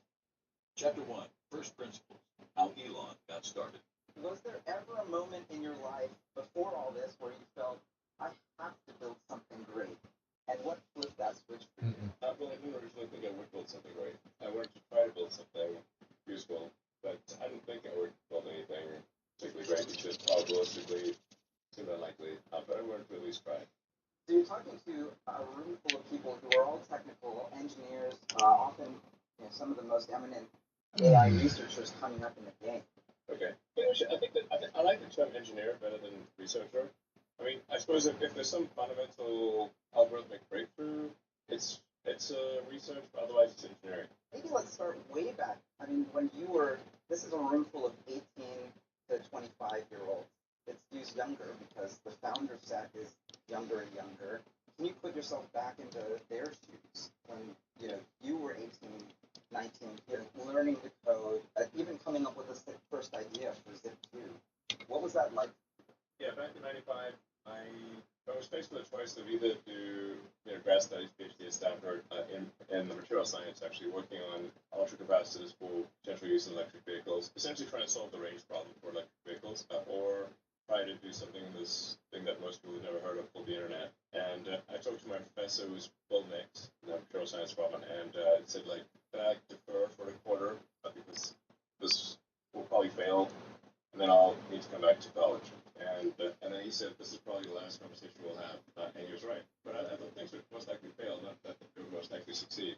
And then in '95, I wrote, I think, the first or close to the first maps, directions, internet, white pages, and yellow pages on the internet. I just wrote that personally. I didn't even use web server. I just wrote the port directly because I couldn't afford, and I couldn't afford a T1. The original office was on Sherman Avenue in Palo Alto. There was like an ISP on the floor below. So I drilled a hole through the floor and just ran a LAN cable directly to the ISP. And my brother joined me and another co-founder, Greg Curry, who passed away. And at the time, we couldn't even afford a place to stay. So the office was $500 a month. So we just slept in the office and then showered at the YMCA on Pageville and El Camino. And I guess we ended up doing a little bit of a useful company, Zip2 in the beginning. And we did build a lot of really good software technology, but we were somewhat captured by the legacy media companies, and that Macroder, New York Times, and Hearst, whatnot, were investors and customers, and also on the board. And so they kept wanting to use our software in ways that made no sense. So I wanted to go direct to consumers. Anyway, it's a long story, dwelling too much on Zip2, but I really just wanted to do something useful on the internet because I had two choices, like do a PhD and watch people build the internet, or help build the internet in some small way. And I was like, well, I guess I can always try and fail and then go back to grad studies. It ended up being like reasonably successful. It sold for like $300 million, which was a lot at the time. These days, that's like, I think the minimum impulse bid for an AI startup is like $1 billion. It's like there's so many friggin' unicorns. It's like a third of unicorns. Unicorn's $1 billion situation. There's been inflation since, so quite a bit more money. Yeah, I mean, like $9.95, you could probably buy a burger for a nickel. Well, not quite, but I mean, yeah, there has been a lot of inflation. But I mean, the hype level in AI is pretty intense, as you've seen. You see companies that are, I don't know, less than a year old getting sometimes billion-dollar, multi-billion-dollar valuations, which I guess could pan out and probably will pan out in some cases. But it is eye-watering to see some of these valuations. Yeah, what do you think? I mean, well, I'm pretty bullish. I'm pretty bullish, honestly. So I think the people in this room are going to create a lot of the value that, 1 billion people in the world should be using this stuff, and that we're scratching the surface of it. I love the internet story in that even back then, you are a lot like the people in this room back then, in that, the heads of all the CEOs of all the legacy media companies look to you as the person who understood the internet. And a lot of the world, the corporate world, like the world at large that does not understand what's happening with AI, they're going to look to the people in this room for exactly that. It sounds like, what are some of the tangible lessons? It sounds like one of them is don't give up board control, or be careful about having a really good lawyer.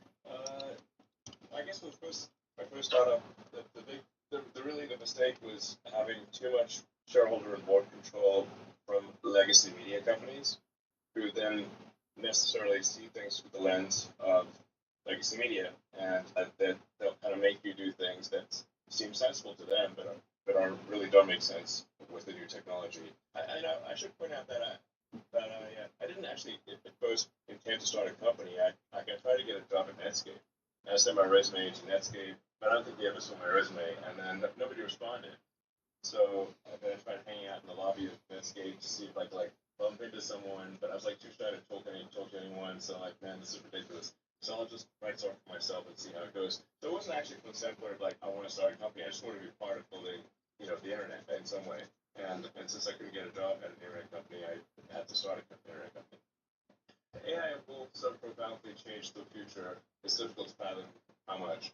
But assuming things don't go awry, and like AI doesn't kill us all in itself, then you'll see ultimately an economy that is not 10 times more than the current economy. Ultimately, like if we become, say, for one of our future machine descendants, or mostly machine descendants, become like a partnership scale to civilization or beyond. We're talking about an economy that is thousands of times, maybe millions of times bigger than the economy today. I did sort of feel a bit like, when I was in DC taking a lot of flack for like getting rid of waste and fraud, which was an interesting side quest, as side quests go. Fixing the government is kind of like there's like, say, the beach is dirty and there's like some needles and feces and like trash and you want to clean up the beach.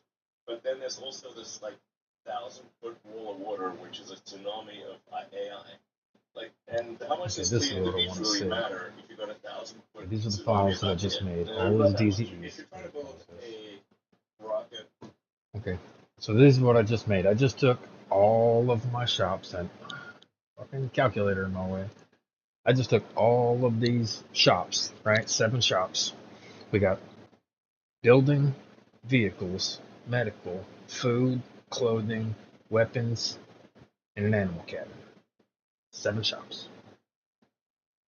Okay, so from one file I made 7 shops. This should encompass all of the materials that we would need in the game. So the only thing I've actually reduced what I had in there before. I had 10 in there before. Now I've got 9. If I did this right, including the frame. Yes. So these 7, actually less. I've only got 8.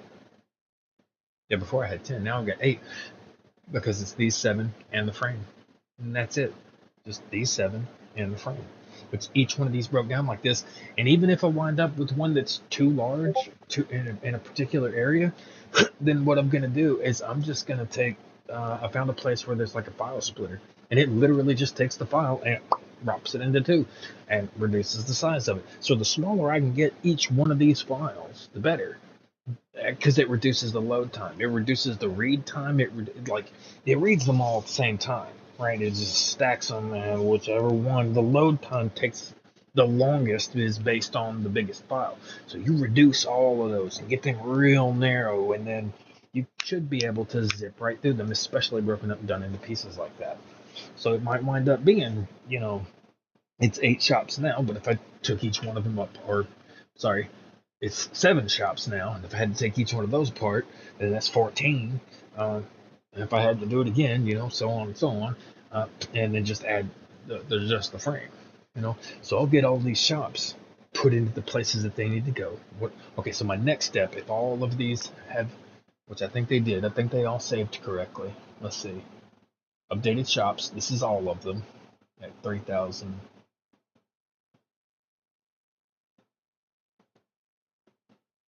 Huh. This is the order in which I did them, right? Let's see. You buy date. Okay, yeah, this is where I started today. Prep shops, and then medical, and then automotive, and then building, and then animal, and then food, clothing, and armory. Okay, so this is all 1, 2, 3, 4, 5, 6, 7.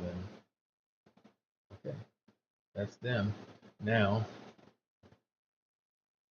to double check things, just pain in the ass. I'm going to move this to my right for a moment while I pull this back up. And first, what I'm going to do is I'm going to close this.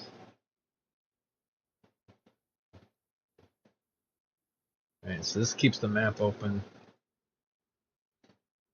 so that I can test each one of these and make sure the proper pieces are coming through. If they are, should only have to test one or two of them. I can see from the file sizes. Greatly reduced from the original one, so I was able to take one file of like 3,900, almost 400 megabytes. 4,000, so, yeah. So something like that, which is ridiculous. It's like 3,900 kilobytes. The typical file read speed is to keep her normal is usually under 500 kilobytes, not 3,900. Come on now, I've already said okay twice. This is what I hate. When you get too many things on here, it starts to act slow. The problem is, there's actually not anything wrong with the system. It's just the editor being skippy. So, nope. Does that crap. Yeah, right in here somewhere, and then we'll just pull her up. Right, I had to get it up. Yeah. I am a millionaire. Oh no. Either it's clearing it or it's crashing. One of the two. In terms of light, is bad. So that. There we go. Oh, okay. There we go. We got everything out that time. Okay, so now let's import. Do one at a time. Import from DZE. Let's start with Armory. It's the biggest one. So we'll work from there backwards. Armory DZE import. It's gonna just right there. By importing them, I just see them on the map. I don't have to go down there and check all the bit of because I'm gonna be rearranging that shit anyway. Alright, cool. Import DZE. Let's do. Okay. Second biggest. MLK is gonna have a lot of parts. I don't think I'm gonna be able to fit it into where I want to. Maybe. Maybe. Okay.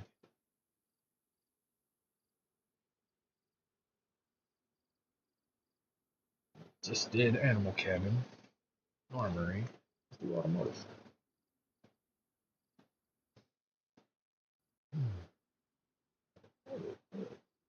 Import. Automotive. Building. I forgot I did that, so we grouped them together. I didn't number them, but building is a lot of stuff too. There's building.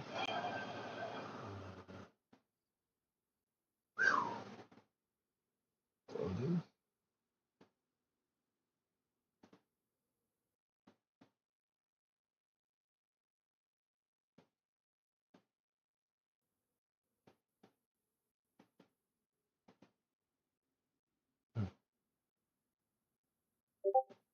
Need to make a recreation.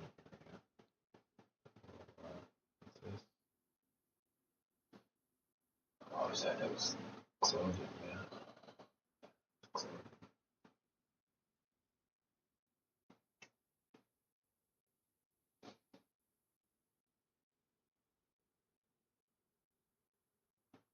Clothing. Food.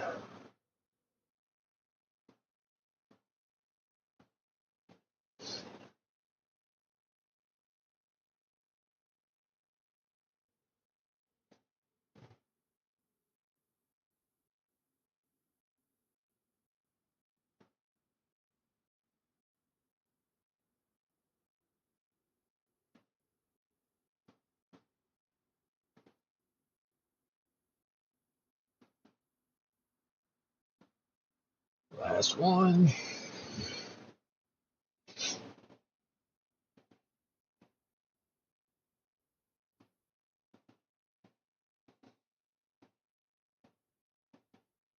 Three, four, five, six, seven. Yep, that did it exactly right. Okay. Let's close this for a moment and have this down for a second. And I gotta use the restroom. This is gonna clear itself up. I'm gonna use the restroom, get some coffee, and pet the kitty. This little thing is so fucking cute. Why are you so fucking cute? Why are you so sweet? Okay. I'm sleepy, daddy. Come on now. Alright, select close, close, close, close. Am I sure? Yes. Yes. So, yep. Screen cover, mute mic. Be back in like 10 minutes.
Still got to do a thing or two, but I'm gonna go ahead and undo this stuff. Got to take my cough medicine. Get my brains right.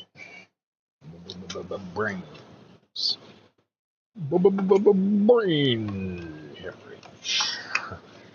Yeah, I'm bored. So what? Okay now. Okay now.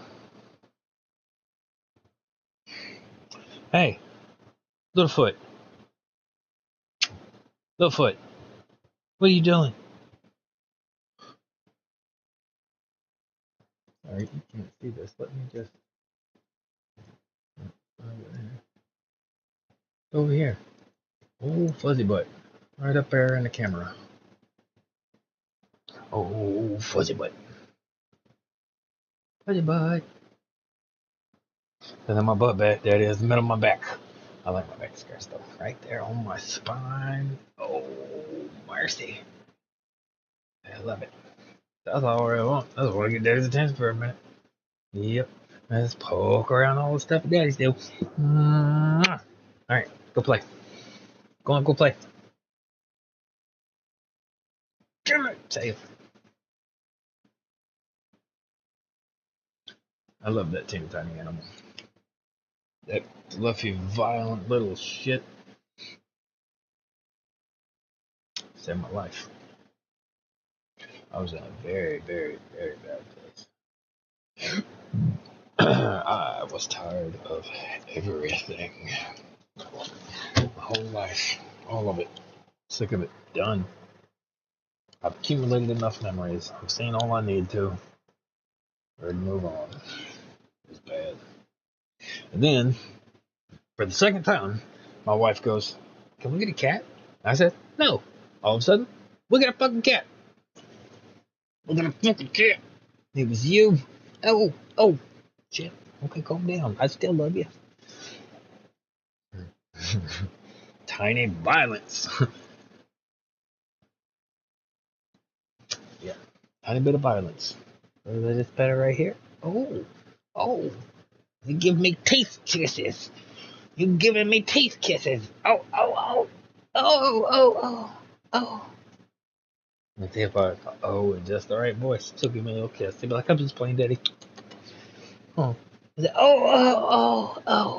you got me. Oh. She gets softer and softer each time I do it. But if I come back at her aggressive, she tightens up.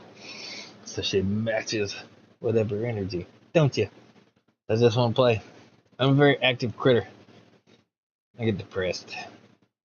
He's depressed if you don't play with her. I found that out. After I found that out about him, I realized I had to cheer her up. And I'm already depressed as fuck. How the fuck am I going to cheer up a cat? And then I realized the only thing she wants is, despite everything she does, despite how violent she is, she wants love. She wants hugs. And pick her up like a baby. It's like she'll act like she's trying to get away, but she's not. She's loving it. You can hear the teeniest, tiniest purr. Other than that, she don't really purr. Unless you're sad. And then she'll come purr on you a little. To help you feel better.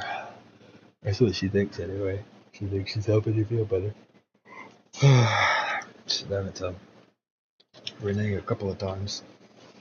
It's the sweetest fucking thing. Alright, I'm almost done with this file.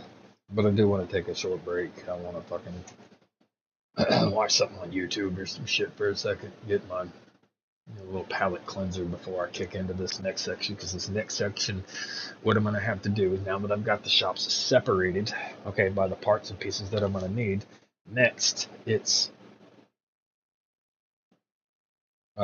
shit. I guess I need to step into the frame and I need to make sure I've at least got 5 platforms. Because it's 7 shops, 2 of them are on the ground, so I need 6 platforms, because the 6th platform is going to be for like activities and shit. It's going to be like a boxing ring that I can swap in and out. I'm going to make some kind of like activity right there that can just consistently keep changing and shit. Leave space and all the stuff for my decorations and shit. I should be able to do both my frame and the other things at the same time. We'll see though. We'll see, because what I might do is just like they're just the platforms. So like I might call in the frame and then just lock the platforms that they're sitting on and get rid of everything else, all the other bridges and shit, since those are the specific places that the stores are going to be sitting. The frames or the platforms for these things can overlap and it won't cause no problem, but I will still be able to keep the thing there, go back into the editor, use you pull it up as a DZE so it retains all the size changes, and then swap around whatever I need to. You know, I got all the proper shops I think I wanted. I got all the stuff in the right places that I think I wanted. Now the only small thises and that's is that I got to scoot around are things that like, and if I need to right now, I can create a temporary space. I might do it over at Northwest, right? Where, okay, because right now I got it in Northeast is where I've got all my statues and shit set. So I think when I have any leftover pieces or when I have any leftover parts or when I have any, say, furniture and shit that I want to use, I think I'm going to set it over at Northwest. And then those two places will be where I build this one. And what I'll do is one by one, after I've got the items over at Northwest, I've got the parts and pieces and stuff that I may use over in Northeast. I've got the frame pulled in, and then what I'll do is one by one on those platforms, I'll assort the buildings where they need to be. Yeah. Shit, in the worst case scenario, I can even put them all together, one by one, and then just cut everything around it when it's already there to still make it just easy. So regardless, it's going to be pretty easy to do.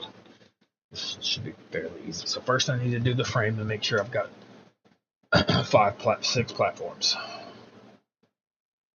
5 for the shops, 1 for activities. We're not going to count the center one because I'm counting that as the welcome area. In the welcome area, I'm going to have it to where, like, there's signs and shit on there. I need to make sure in the parts places that I've got the lights, speaker systems, and trash cans ready because I'm going to change up how I do the trash cans and shit. And then what I may do for the moment is I may just go ahead and take everything once I make these individual platforms, and before I even sort everything away, just go ahead and put them in their places. If I got to leave the stuff sitting outside, then leave the stuff sitting outside, and then keep updating it. You know what I mean? I can keep updating under the same name, and it'll just change. It's stupid easy. And it takes almost nothing to back up. So what I can do is I can go ahead and immediately get things off of that hill. Right? I want to get things off of that hill as soon as possible. I want to get this pile broken up as soon as possible because it's thick, man. It fucks you like a fat girl from Waffle House, man. It's on there. So I wanted to pull that weight off. What are you doing today? Hey, Jacob, crazy? What? Just things. No stuff, just things. Huh, that's peculiar.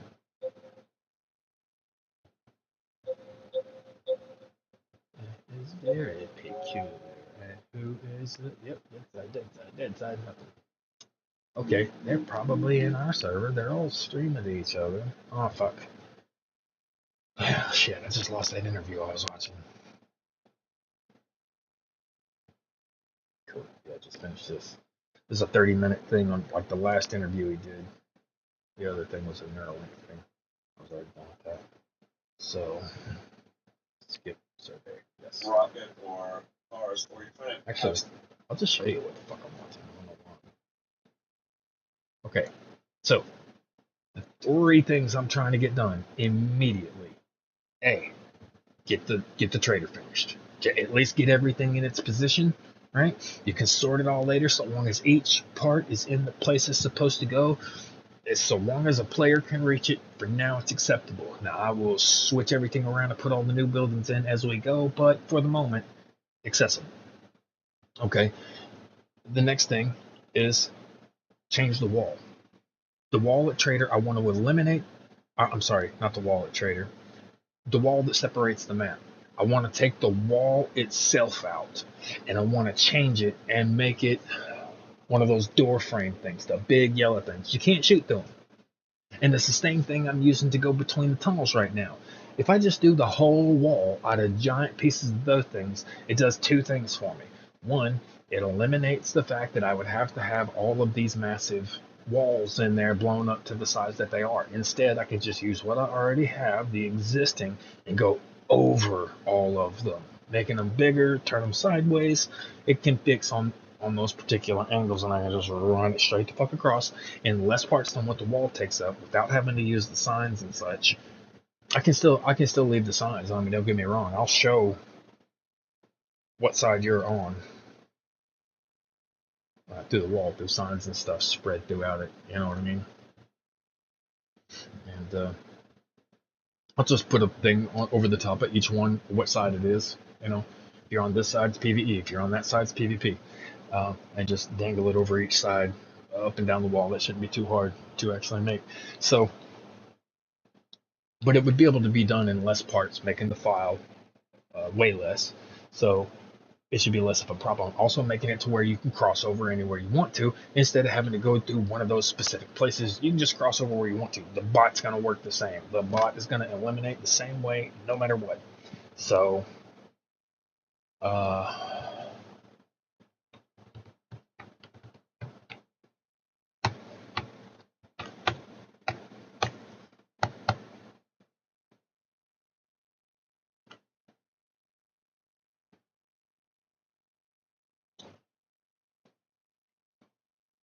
okay.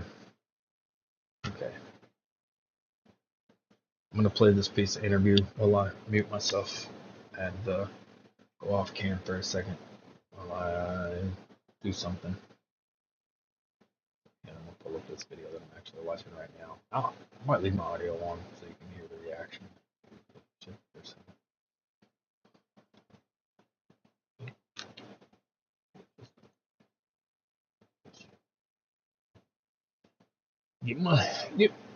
Get me the history.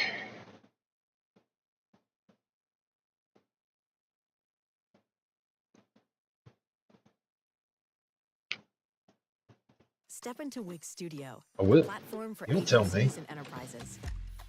Kick off projects in a workspace that's designed for your Bro, workflow.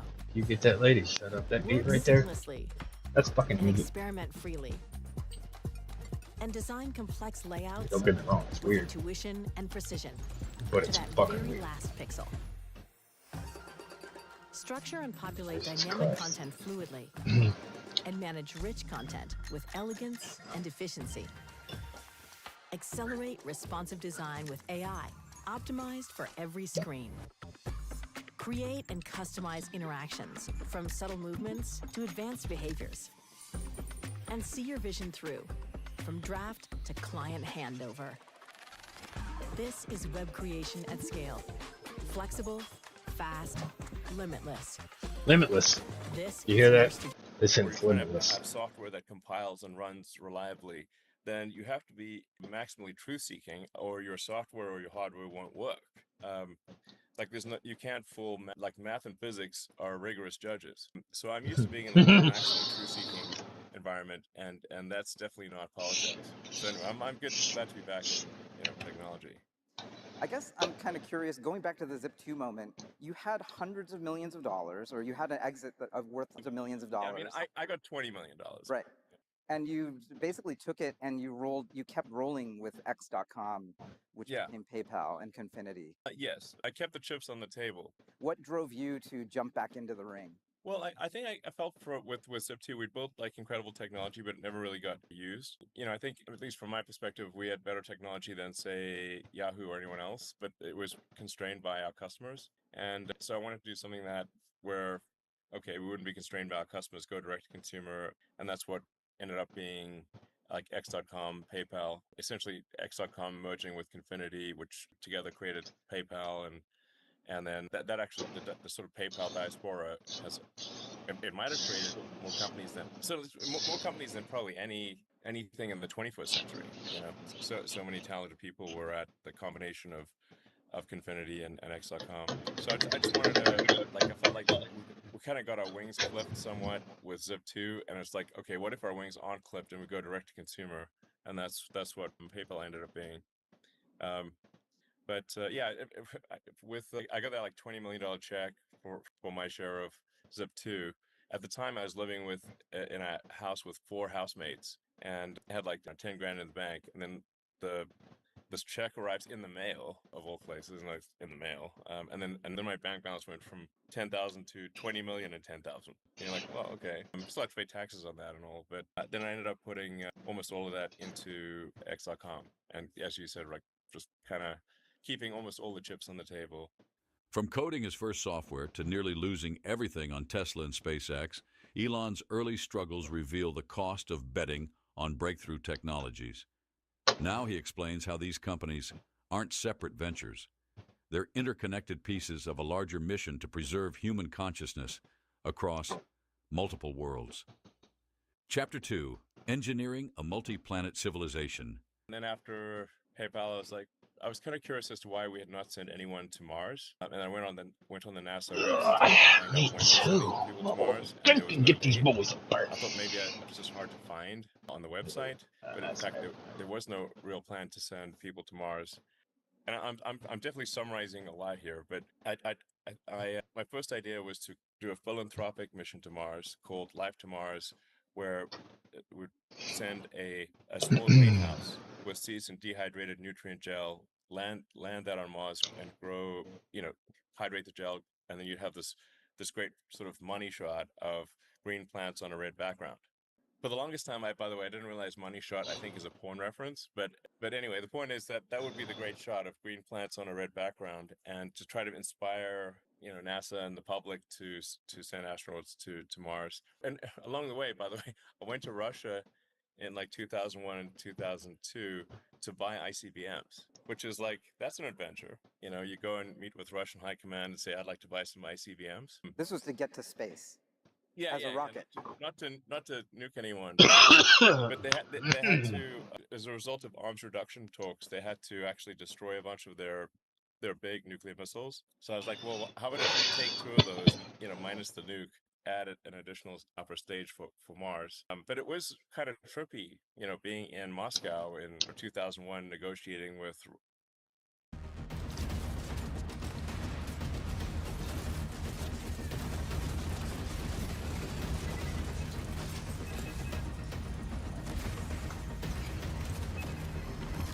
Perfect.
I hate saying bye on the telephone. Like the Russian. I'm not a fan of saying bye bye. Bye bye. I hate saying goodbye. I'll be like, love you. All right. That's it. All right, love you. You gotta love the people. I swear, one day I'll get tired of saying crazy shit. Maybe. Maybe I'll get tired of saying crazy people shit. Or I could do what this dude, what's his fucking name? Implied Paisley. Phew. I might can go look up on Stream Boo and get me some of them best viewers. Stream Boo. Stop want to get invaded by more bots? Go here. We'll harass the fuck out of you because you're a small channel and you're gonna get overly excited about such a what seems like a great offer. Like I've only been streaming for 4 hours and I'm already getting offers. Horrible. Target the smallest one on the fucking totem pole and think you can pick on them. Get the fuck out of here. Get the fuck out of here with your cheap scams. Shit.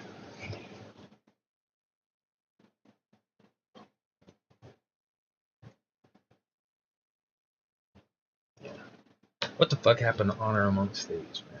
No honor amongst thieves.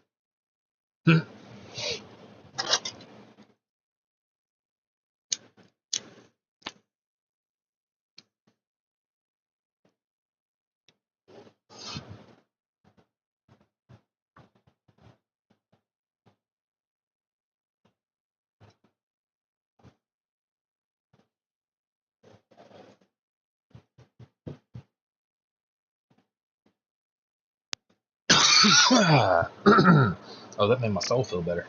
All right. I tell you what, though.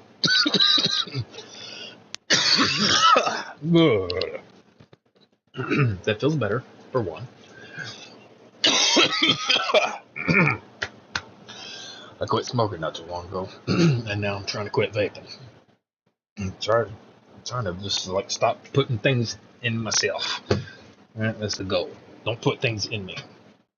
That's what I'm shooting for. But anyway, turn this cam back on.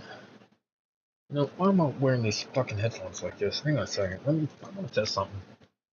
Turn this back on. Good chow. Okay. Pull these back. Let's get this to some kind of the normal. Because it ain't that fucking hard to do. Okay. Now we're some kind of normal. Now, let's see.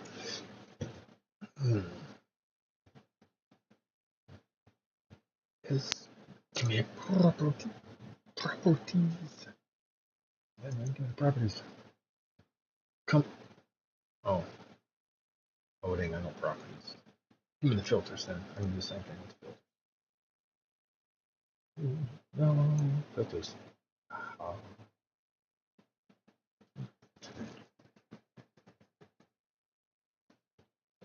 Put this here. And I grab this out of it right down here. Get a nice big screen. Wow, that's blue as shit. Well, yo, that's it. Oh, thank you. Blue ice. She cut me a thing of one that I like. Maybe. Damn, I meant to say something about, hey, is it the ones we had before? Good. Looks like them. Just said something about how I'm trying to quit vaping. And what am I doing? I'm trying to figure out how to get more vaping. Anyway, I forgot what I was saying. Oh, I remember what I was testing. Hang on. I wanted to check and see if my vocals still pick up like this. Because if I ain't talking to nobody, I don't actually need the fucking headset on. I can leave this shit around my neck. It still picks up the same. Now the question is, can I run it through my TV so that I can hear it from my TV, but the microphone picks up here? I just fucking like this. Because like, I miss being able to like scratch my head and shit, man. You know, up until this point, like I'm trying to get my fucking beard to behave. Trying to get that bitch to stay together, man. When I get too dry, I get puffy because I'm Irish. So, alright, dope. So it looks like I'm talking to myself, but not really. Okay. Oh, I forgot the scissors.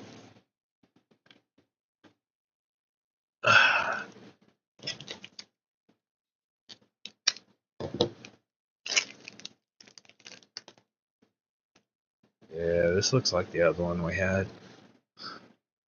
It's with a little bit better screen. So,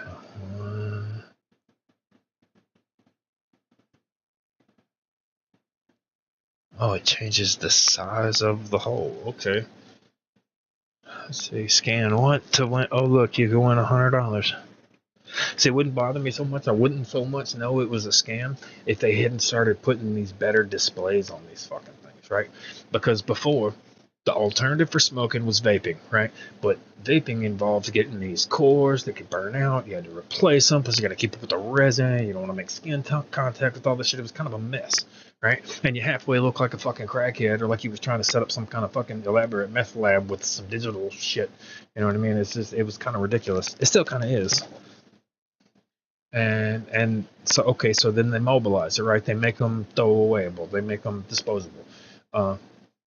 So the battery's going to die before it has a chance to use all the vape inside of it, right? So these things are rechargeable to a certain point, but then once the vape runs out, the rest of this battery is never used again, and that's lithium. That's all the materials it takes to charge that. Like, okay, it occurred to me that back in the day, those little disposable cameras, you could make fucking tasers out of those things. There were instructions to turn those little instant cameras, little flash, and shit didn't even run on batteries. I think again it came with a fucking watch battery or something, but it was enough to pop you, to shock somebody off of you, right? And somebody took one of those and made instructions to turn them into tasers and shit. Well, I got to thinking about that, and I was like, if you could do that with those, what could you do with all these extra rechargers? Like, you could tap that, right? All you'd have to do is put whatever at a button, change whatever knows when it's being pulled. I'm guessing a sensor on somewhere could be changed, and whatever could be turned into a taser and made rechargeable. A fucking DIY taser. I'm curious now. I'm also curious as to how this thing tastes. Okay. I don't know what these numbers mean. It's got to look like I'm going to spin Powerball or some shit. Okay, it's not an interactive screen. 100% charge, 22. I'm not talking about the date. The fuck is 22, man? 22 weeks? Lost Mary. This has got the same shape as the ones that we had before. I'm pretty sure. They lasted a while. I really don't like these things, but like anything, you know, the cheaper ones suck, and I'm in the hopes of if it sucks enough, I'll quit. I'll stop doing it because it sucks. That's the hope anyway. Now I got off of cigarettes as we started smoking fucking roll-ups, making it more troublesome trying to stop. The world is just wow. Like, we are an incredible species. Let's see what this thing tastes like. Ooh. That's nice. I like that more than banana what the fuck ever this shit is. Okay, so I got spares. But I'm switching to you immediately. Yeah, but the thing that kills me about these things and how I know it's a fucking scam now, just like the tobacco industry and shit was, is because they're getting more elaborate, which with what should be pretty simple. Because they could have done one of two things. They either A, could have made a battery that you swapped in and out as a singular thing so you wouldn't have to like find a charger and all of that blah blah blah. Or made it to where you could either change out the cartridge to where it was a singular device that could be recharged, and then you could just swap, say, the mouthpiece and just plug it in, right? And that's your whole cord, your new juice and everything. Pop, pop, pop, pop. Like, that's it. It would really be nothing more than a base and a battery, right? They would have been like efficient with it, right? Because that would have ultimately led to the product itself being cheaper, right? And also save money on lithium and all the extra shit you got to put into it. There's a lot of stuff that could be done with that to keep it clean and keep it simple.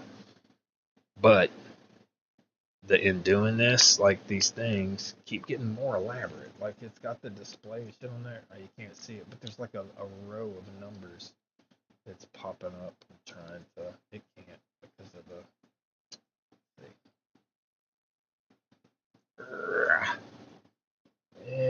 I can't really see it. Like, because top and the bottom have a percentage for the battery life, and then there's like these balls going through this one. I don't know what's up with this yet.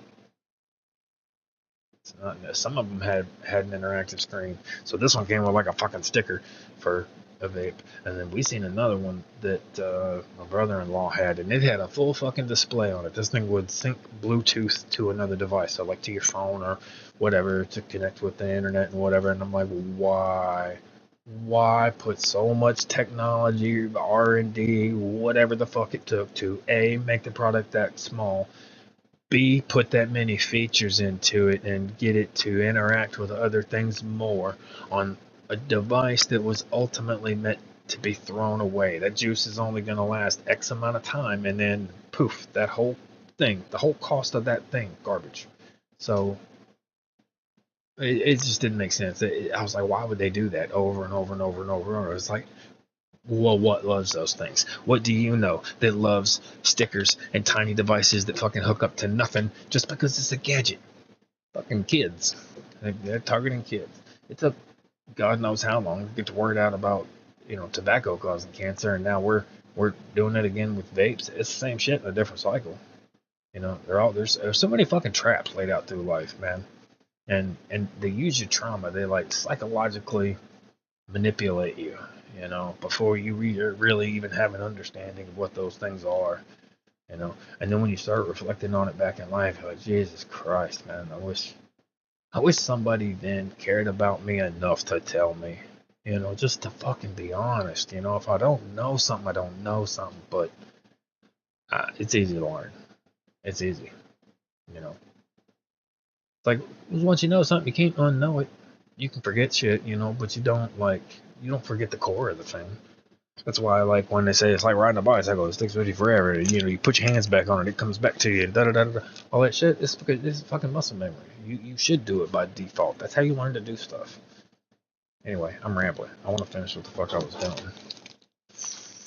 I want to finish that video. I wonder what this looks like. Yeah. Change a whole lot. Not a whole lot. Audio still coming through alright? That's fucking crazy, dog.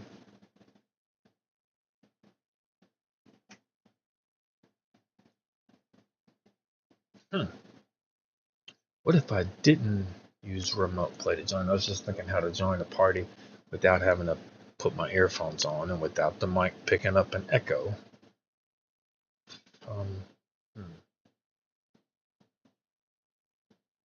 If I was to just join the chat and use the controller mic, you would still be able to hear everything. They wouldn't hear an echo. These mics are actually pretty good. I was thoroughly surprised. There's a couple of times I've picked them up and used them, and they did pretty dope. Anyway, I could join that way, still chill with them, plus keep up with the stream and shit. I'm keeping these things because I got something to fix, and that little rubber piece might work for. The rest of this is hot garbage.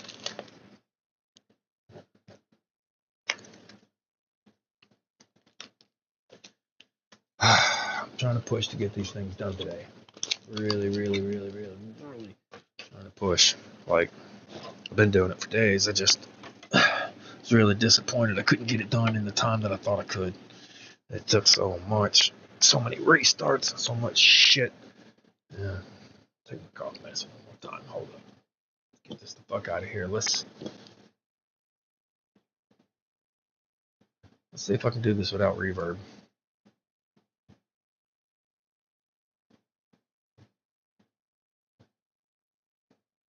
I'm gonna switch to I got one that's like kind of in the corner right there that's set vertically.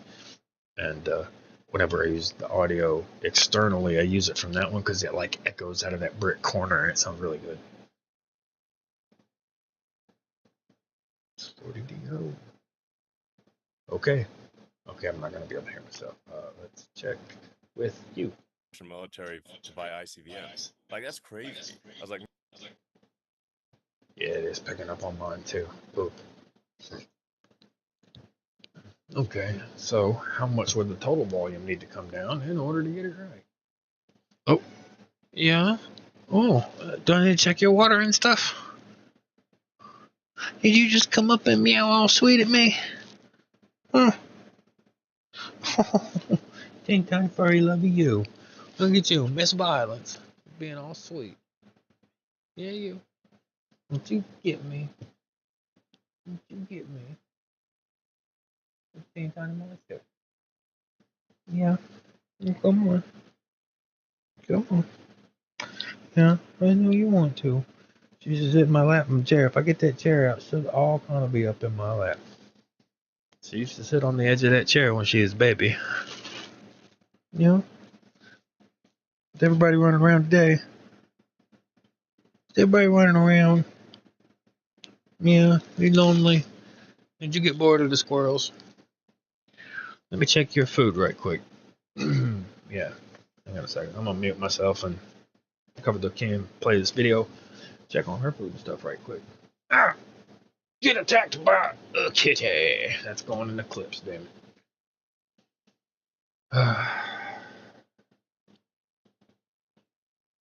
Alright, be right back. man, these things are getting really expensive. And then I came to realize that actually the problem was not that there was insufficient will to go to Mars, but there was no way to do so without breaking the budget, you know, even breaking the NASA budget. So that's where I decided to start SpaceX to advance rocket technology to the point where we could send people to Mars. And that was in 2002. So that wasn't, you didn't start out wanting to start a business. You wanted to start just something that was interesting to you that you thought humanity needed. It turns out this could be a very profitable business. I mean, it is now, but there have been no prior example of really a rocket startup succeeding. There have been various attempts to do commercial rocket companies and they'd all failed. So again, with SpaceX, starting SpaceX was really from the standpoint of like, I think there's like a less than 10% chance of being successful. If a startup doesn't do something to advance rocket technology, it's definitely not coming from the big defense contractors because they just impedance match to the government, and the government just wants to do very conventional things. So it's either coming from a startup or it's not happening at all. So like a small chance of success is better than no chance of success. And even like when recruiting people, I didn't like try to make out that it would. I said we're probably going to die, but small chance we might not die. But this is the only way to get people to Mars and advance the state of the art. And then I ended up being chief engineer of the rocket, not because I wanted to, but because I couldn't hire anyone who was good. So like none of the good sort of chief engineers would join because they're like, this is too risky, you're going to die. And so then I ended up being chief engineer of the rocket. And, the first 3 flights did fail. So it's a bit of a learning exercise there. And fourth one fortunately worked. But if the fourth one hadn't worked, I had no money left. And it would have been curtains. So it was a pretty close thing. If the fourth launch of Falcon not work, it would have been just curtains, and we would have just joined the graveyard of prior rocket startups. So like my estimate of success was not far off. We made it by the skin of our teeth. Tesla was happening sort of simultaneously. Like 2008 was a rough year because at mid 2008, the third launch of SpaceX had failed, a third failure in a row. The Tesla financing round had failed, and so Tesla was going bankrupt fast. It was just a tale of warning, an exercise in hubris. Probably throughout that period, a lot of people were saying, Elon is a software guy. Why is he working on hardware? Hey, what's up, guys? I found this beer left over from some campers, and I'm totally wasted. I'm sorry I bumped the camera. Have you guys seen this vlogging Yeti online? It's actually pretty funny. And I'm gonna teach you how to do this exact thing in under 5 minutes. First step, click the link to envato.com. You can do a monthly or annual subscription. It's actually really cheap for everything that you get. Then head over to the Gen AI section. Click on the Gen AI video. You can type in a prompt, and for example, I typed in, I need a realistic video of a Yeti in the woods vlogging that says maybe a joke, or he's got humor and he's very relatable. And then you can click on Enhance with AI. That will actually create an AI generated prompt that makes this video basically turbocharged. Make sure you click on the audio tab and then select Generate. Boom, bada bang. So the new cooking show is going to be off the chain, totally off the chain. It's pretty wild what you can create with AI in under 5 minutes. All right, well, I'm gonna go back on the couch because I'm sick, so see you guys later. Bye. All right, I need to find a spot to go to the bathroom soon, and humans are the worst.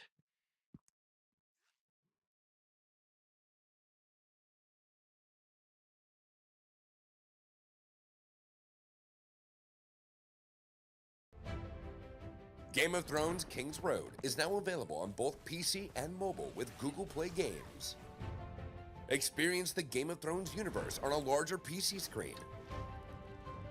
And carve your legend in the Seven Kingdoms with enhanced mouse and keyboard controls. Earn Google Play points for every purchase you make on PC. Get started by downloading Google Play Games today.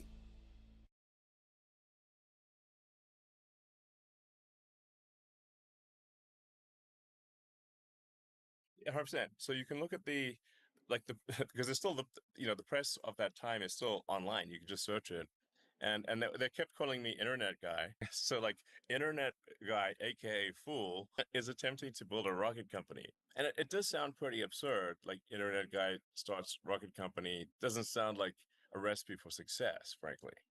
So I didn't hold it against them. I was like, yeah, admittedly it does sound improbable, and I agree that it's improbable.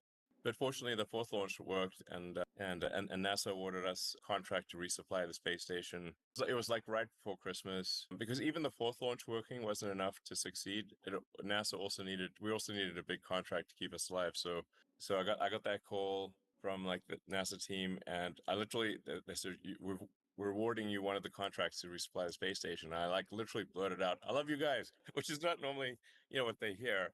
And then we closed the Tesla financing round on the last hour of the last day that it was possible, which was 6 p.m. December 24th, 2008. We would have bounced payroll 2 days after Christmas if that round hadn't closed. It feels like one of the through lines was being able to find and eventually attract the smartest possible people in those particular fields. What would you tell to, the Elon who's never had to do that yet?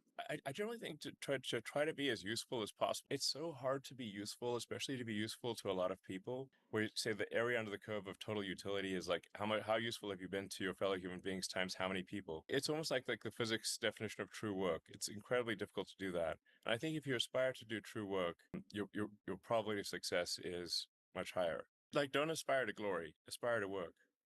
How can you tell that it's true work? Like, is it external? Is it like what happens with other people, or what the product does for people? Like what is that for you? I mean, in terms of your end product, you just have to say like, well, if this thing is successful, how useful will it be to how many people? That's what I mean. And whether you're CEO or any role in a startup, you do whatever it takes to succeed, and just always be smashing your ego. Internalize responsibility. A major failure mode is when ego to ability ratio is double greater than sine 1. If your ego to ability ratio gets too high, then you're going to basically break the feedback loop to reality. In AI terms, you'll break your RL loop. So you don't want to break you want to have a strong RL loop, which means internalizing responsibility and minimizing ego, and you do whatever the task is, no matter whether it's grand or humble. Actually, I prefer the term engineering as opposed to research. And I actually don't want it to call XAI a lab. I just want it to be a company. It's like whatever the simplest, most straightforward, ideally lowest ego terms are. Those are generally a good way to go. You want to just close the loop on reality hard. That's a super big deal. I think everyone in this room really looks up to everything you've done around being sort of a paragon of first principles, and thinking about the stuff you've done. How do you actually determine your reality? People who have never made anything, non-engineers, they will criticize you But then clearly you have another set of people who are builders who are in your circle. Like, how should people approach that? You need to make your way in this world. Here, here's how to construct a reality that is predictive from first principles. Well, the tools of physics are incredibly helpful to understand and make progress in any field. And first principles means just means breaking things down to the fundamental axiomatic elements that are most likely to be true, and then reason up from there as cogently as possible, as opposed to reasoning by analysis or metaphor. And then it just simple things like thinking in the limit. Like if you All right, I'm gonna go ahead and prep the next phase for my project here. What I'm just gonna put this in a pop-out window that'll like play up here in the corner, and I'm gonna do what I got to prep for the next section of shit that I gotta do, so that I can get this trader done today. I can do this. I can do this. I can do this.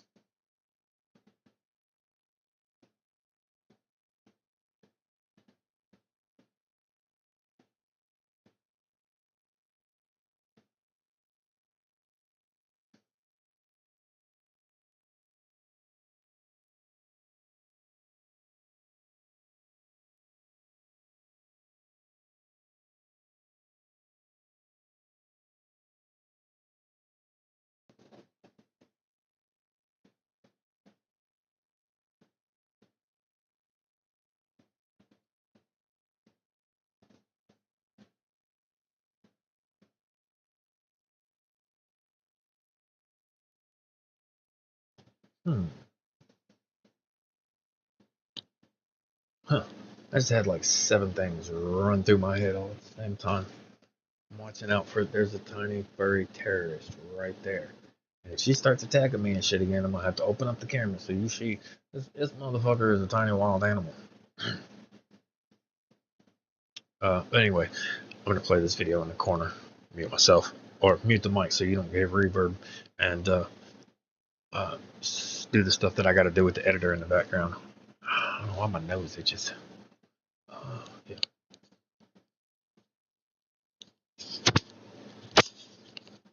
Way down here. extrapolate, minimize this thing or maximize that thing, thinking in the limit is very, very helpful. I'd use all the tools of physics. They apply to any field. This is like a superpower, actually. So you can take for example, like rockets. You could say, well, how much should a rocket cost? The typical approach to that people would take to how much rocket should cost is they would look historically at what the cost of rockets are, and assume that any new rocket must be somewhat similar to the prior cost of rockets. A first principles approach would be you look at the materials that the rocket is comprised of. So if that's aluminum, copper, carbon fiber, steel, whatever the case may be, and say how much does that rocket weigh, and what are the constituent elements and how much do they weigh? What is the material price per kilogram of those constituent elements? And that sets the actual floor on what a rocket can cost. It can asymptotically approach the cost of the raw materials. And then you realize, oh, actually, the raw materials of a rocket are only maybe 1 or 2% of the historical cost of a rocket. So the manufacturing must necessarily be very inefficient if the raw material cost is only 1 or 2%. That would be a first principles analysis of the potential for cost optimization of a rocket. And that's before you get to reusability. To give an AI example, I guess last year for XAI, when we were trying to build a training supercluster, we went to the various suppliers to ask that we needed 100,000 H100s to be able to train coherently. Their estimates for how long it would take to complete that were 18 to 24 months. It's like, well, we need to get that done in 6 months, or we won't be competitive. So then, if you break that down, what are the things you need? Well, you need a building, you need power, you need cooling.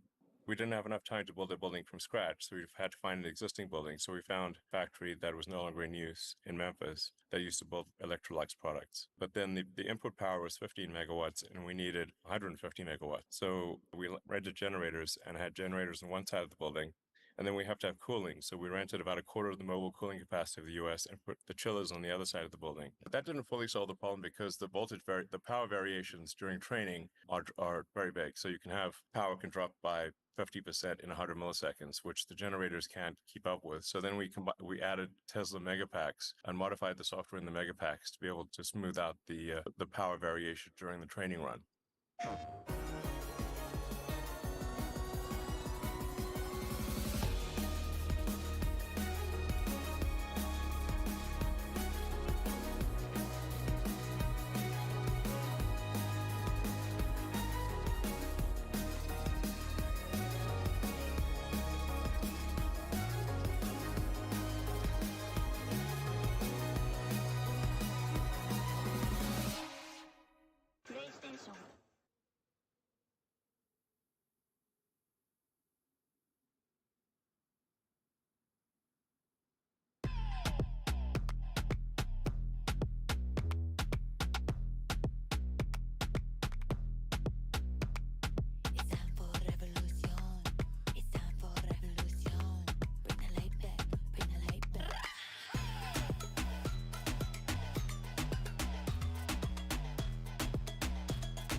Almost, it sounds like almost any of those things you mentioned, I could imagine someone telling you very directly, no, you can't have that, you can't have that power, you can't have this. And it sounds like one of the salient pieces of first principles thinking is actually, let's ask why. Let's, figure that out, and actually let's challenge the person across the table. And if I don't get an answer that I feel good about, I'm gonna, not allow that to be, I'm not gonna let that no to stand. I think these general principles of first principle thinking apply to software and hardware, apply to anything really. I'm just using kind of a hardware example of how we were told something is impossible, but once we broke it down into the constituent elements of we need a building, we need power, we need cooling, we need power smoothing, and then we could solve those constituent elements. But it was, and then we just ran the networking operation to do all the cabling, everything in 4 shifts, 24/7. And I was like sleeping in the data center and also doing cabling myself. With rockets built and electric vehicles scaling, the final challenge isn't mechanical, it's intelligence itself.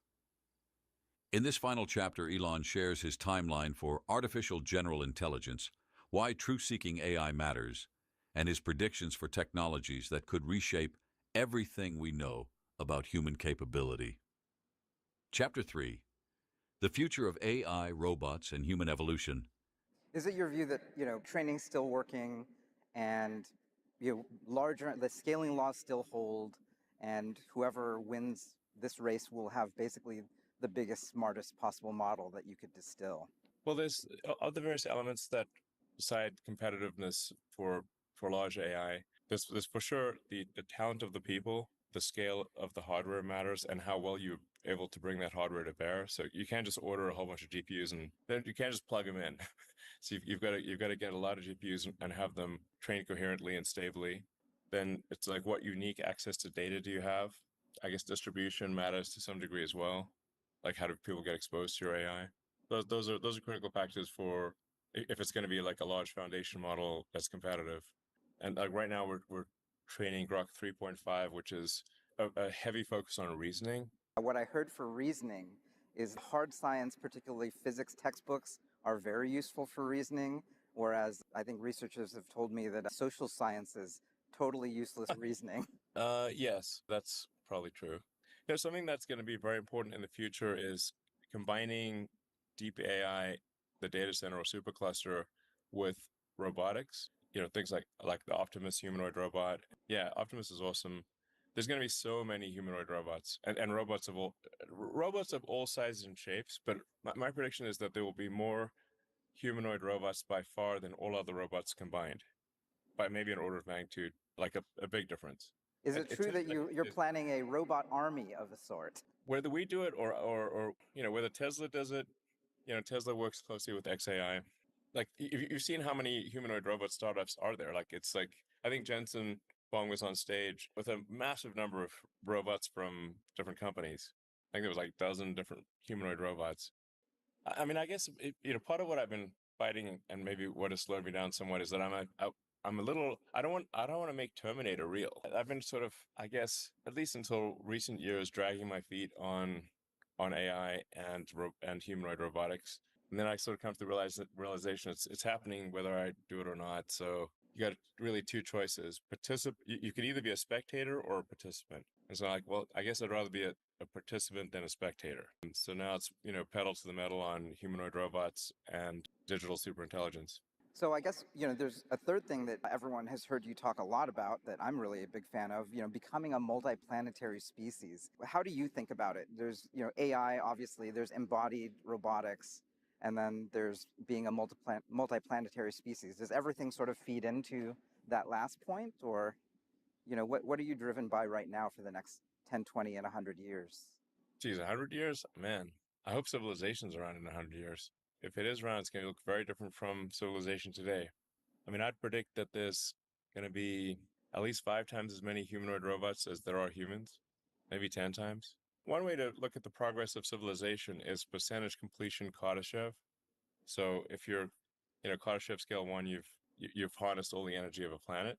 Now, in my opinion, we've only harnessed maybe 1 or 2% of Earth's energy. So we've got a long way to go to be Kardashev scale 1. Then Kardashev 2, you've harnessed all the energy of a sun, which would be, I don't know, 1 billion times more energy than Earth, maybe closer to 1 trillion. And then Kardashev 3 would be all the energy of a galaxy. Pretty far from that. So we're at the very, very early stage of the intelligence Big Bang. I hope we're... What if you can create your own website by saying, this is what I want? With Wix, you can. First up, let's talk about AI color themes. You can get any combos you want, bold and bright, minimalist and sleek, or something you didn't even think of. Just describe the vibe you want, or even use the colors of your logo, and let AI do its thing. Beautiful. Next up is the AI section creator. This is great for those website essentials, like a contact section or a place to subscribe. Now, I'm running a sale, so I punch in some details, and just like that, I have a promo section. Functional and beautiful. I love it. Now, for the AI text creator. I got some products that need description, so I type in some keywords, and there it is. I've got copy that lands. Now, let's see what the AI image creator can do. Sometimes you just want to spice up your visual game. Type your idea and watch it turn into a high-quality image in seconds. You can have some real fun with this. If you need to tweak something, just brush it over, write what you want, and there it is. I may not be an artist, but that's art. If you're ready to build something you love, head to Wix.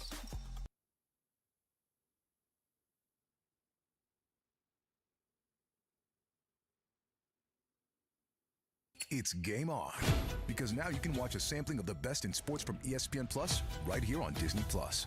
Do you believe it? The best of the best. Wow, far better than ever. The brightest stars, the biggest stories, included with your Disney Plus subscription.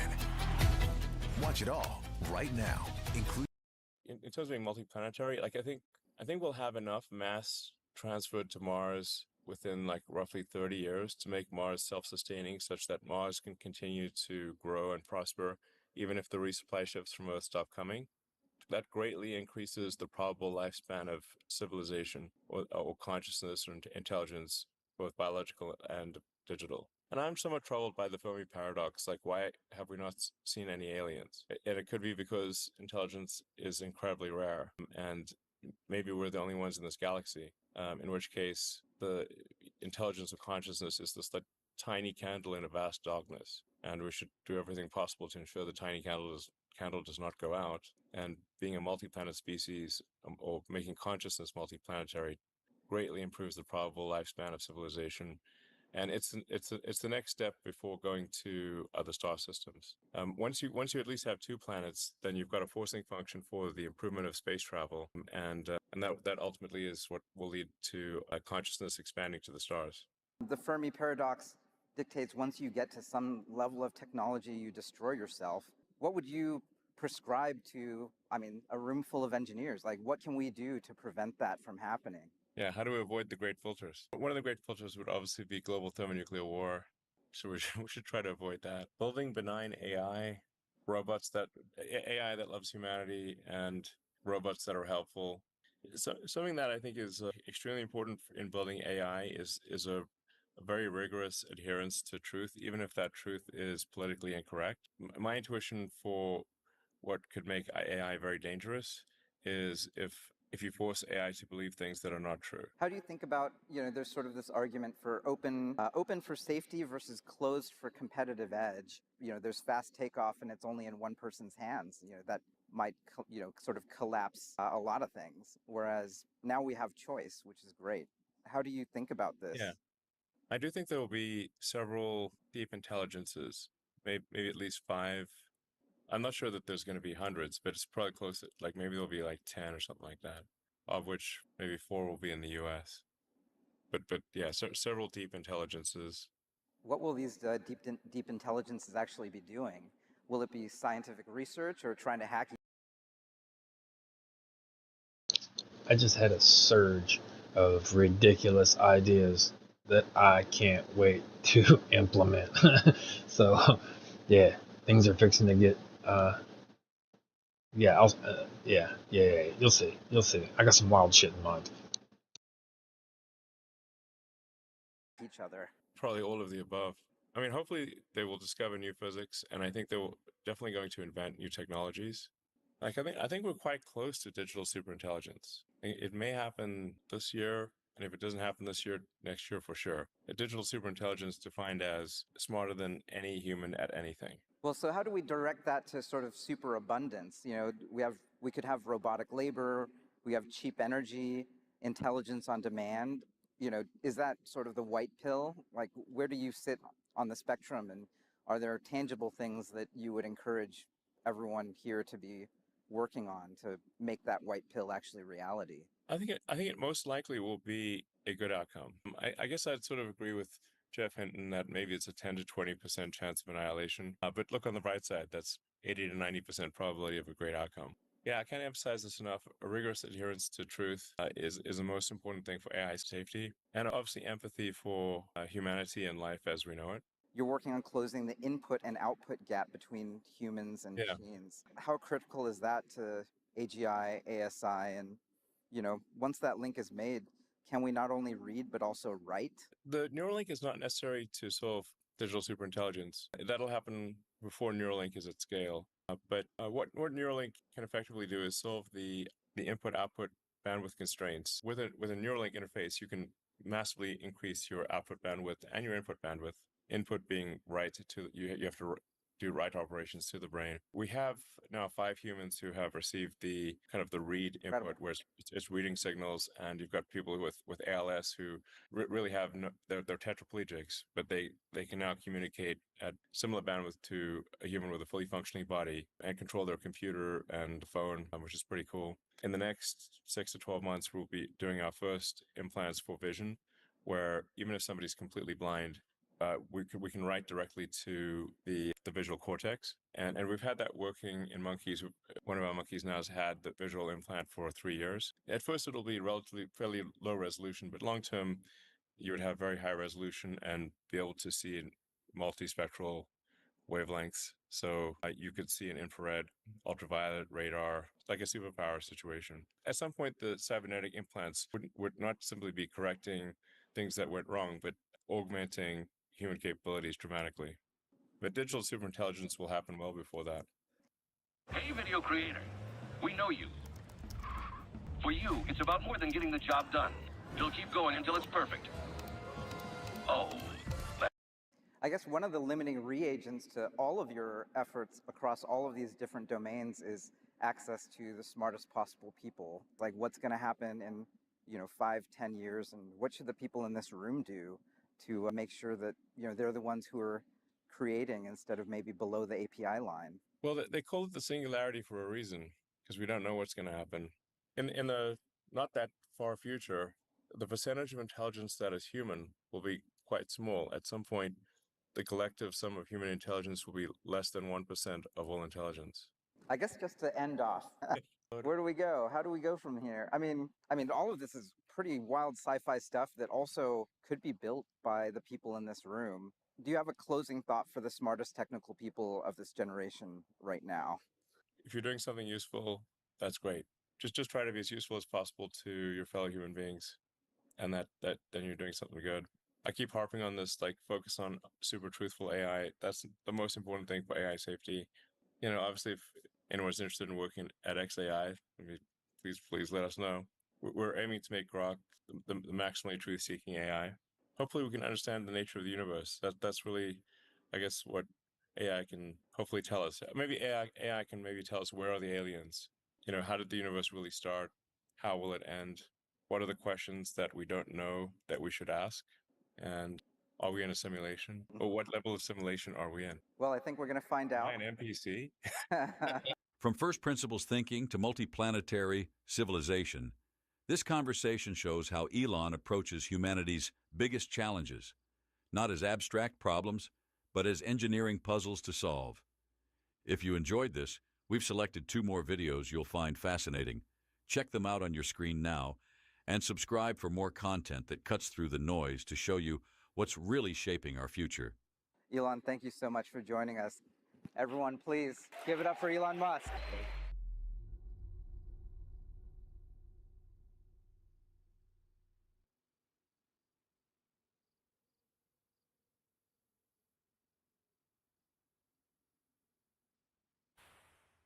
So all of a sudden, AI is everywhere. People who weren't quite sure what it was are playing with it on their phones. Is that good or bad? Yeah, so I've been thinking about AI for a long time, since I was in college, really. It's one of the things that, the sort of 4 or 5 things I thought would really affect the future dramatically. It is fundamentally profound in that the smartest creatures, as far as we know, on this earth are humans, is our defining characteristic. Yes. We're obviously weaker than, say, chimpanzees and less agile, but we are smarter. So now what happens when something vastly smarter than the smartest person comes along in silicon form? It's very difficult to predict what will happen in that circumstance. It's called the singularity. It's, it's a singularity like a black hole, because Yes. you don't know what happens after that. It's hard to predict. So I think we should be cautious with AI, and I think there should be some government oversight, because it affects it's a danger to the public. And so when you have things that are a danger to the public, like, let's say, so food and drugs. That's why we have the Food and Drug Administration, right, and the Federal Aviation Administration, the FCC. We have these agencies to oversee things that affect the public, where there could be public harm, and you don't want companies cutting corners on safety, and then having people suffer as a result. So that's why I've actually for a long time been a strong advocate of AI regulation. So that I think regulation is, it's not fun to be regulated. It's somewhat arduous to be regulated. I have a lot of experience with regulated industries, because obviously automotive is highly regulated. You could fill this room with all the regulations that are required for a production car just in the United States, and then there's a whole different set of regulations in Europe and China and the rest of the world. So very familiar with being overseen by a lot of regulators. And the same thing is true with rockets. You can't just willy-nilly shoot rockets off, not big ones anyway, because the FAA oversees that. And then even to get a launch license, there are probably half a dozen or more federal agencies that need to approve it, plus state agencies. So I've been through so many regulatory situations, it's insane. And sometimes people think I'm some sort of like regulatory maverick that sort of defies regulators on a regular basis, but this is actually not the case.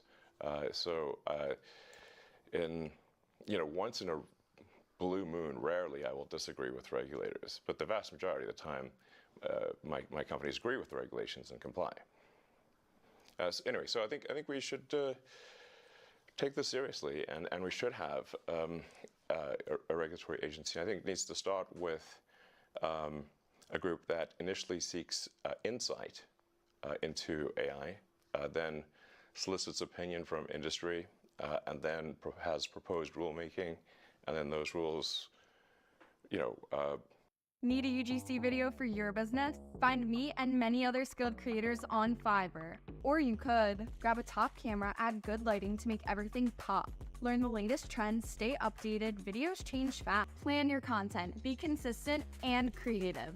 Know your platforms, adapt your content. Each one's different. Edit like a pro. Cut, trim, and polish. Make it shine, but not too shine. It's still user-generated content. Or just find your next creator on Fiverr.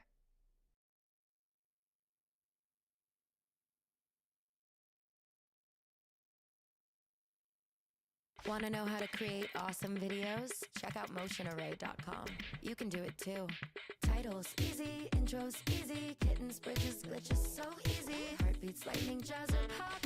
Fast and simple, drag and drop.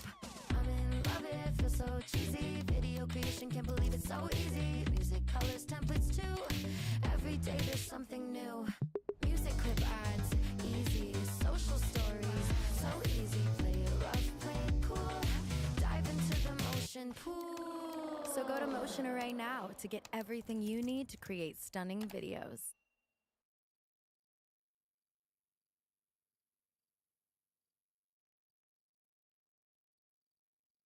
Will probably, hopefully, grudgingly be accepted by the major players in AI, and I think we'll have a better chance of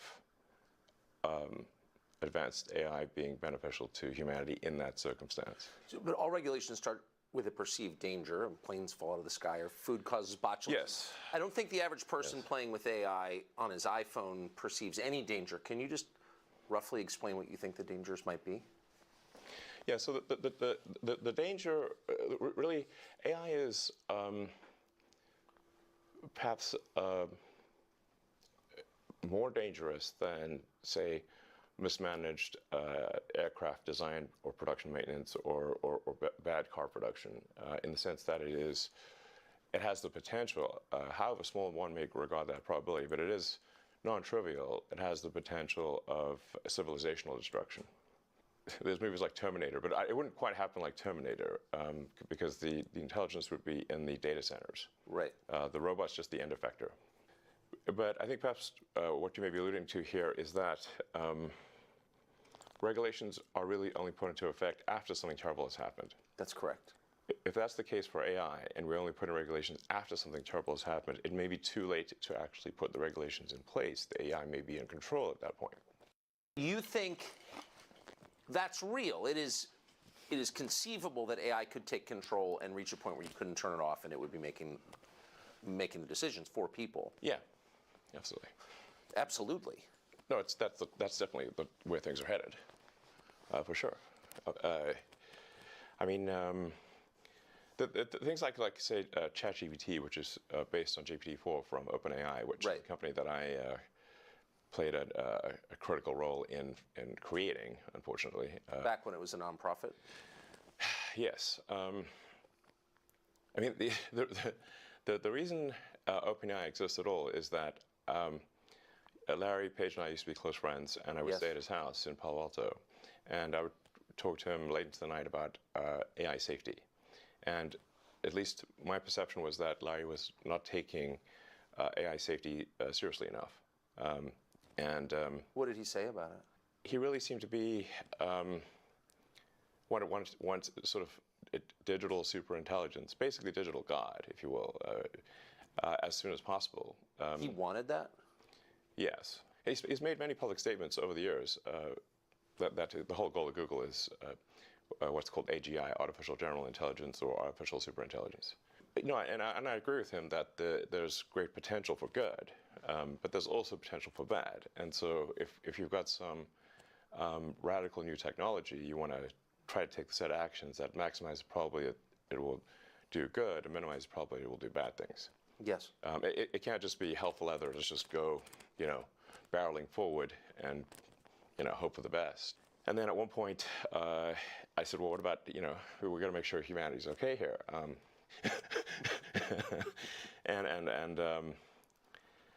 then he called me a speciesist. Did he use that term? Yes. And there were witnesses. I wasn't the only one there when he called me a speciesist. And so I was like, okay, that's it. Yes, I'm a speciesist. Okay, you got me. What are you? Yeah, I'm fully a speciesist. Busted. So That was the last straw. At the time, Google had acquired DeepMind, and so Google and DeepMind together had about 3/4 of all the AI talent in the world. They obviously had a tremendous amount of money and more computers than anyone else. So I'm like, okay, we have a unipolar world here, where there's just one company that has close to a monopoly on AI talent and computers, like scaled computing. And the person who's in charge doesn't seem to care about safety. This is not good. So then I thought, what's the furthest thing from Google would be like a nonprofit that is fully open, because Google was closed for profit. So that's why the open in OpenAI refers to open source, transparency, so people know what's going on. Yes. And that we don't want to have like while I'm normally in favor of for-profit, we don't want this to be sort of a profit-maximizing demon from hell. That's right. That just never stops. Right. So that's how OpenAI would. So you want specious incentives here, incentives that. Yes, like, I think we want pro-human. Yeah. Like the future good for the humans. Yes. Yes, because we're humans. So can you just put it? I keep pressing you, but just for people who haven't thought this through and aren't familiar with it. Wix gives you the freedom to tell your story with a professional website that reflects who you are and what you have to offer. Customize every element of your website to meet your needs and achieve your goals.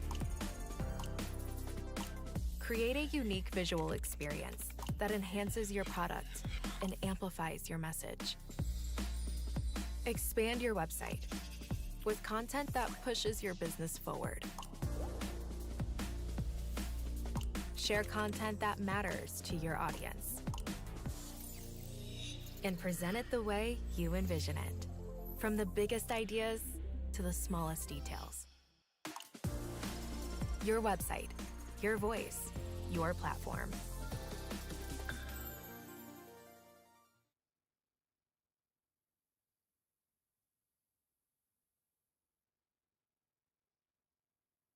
With AI, almost anything is possible. But that goes for cybercriminals too. They can create threats so convincing, it's hard to tell what's real and what's not. Norton 360, advanced tech for advanced threats.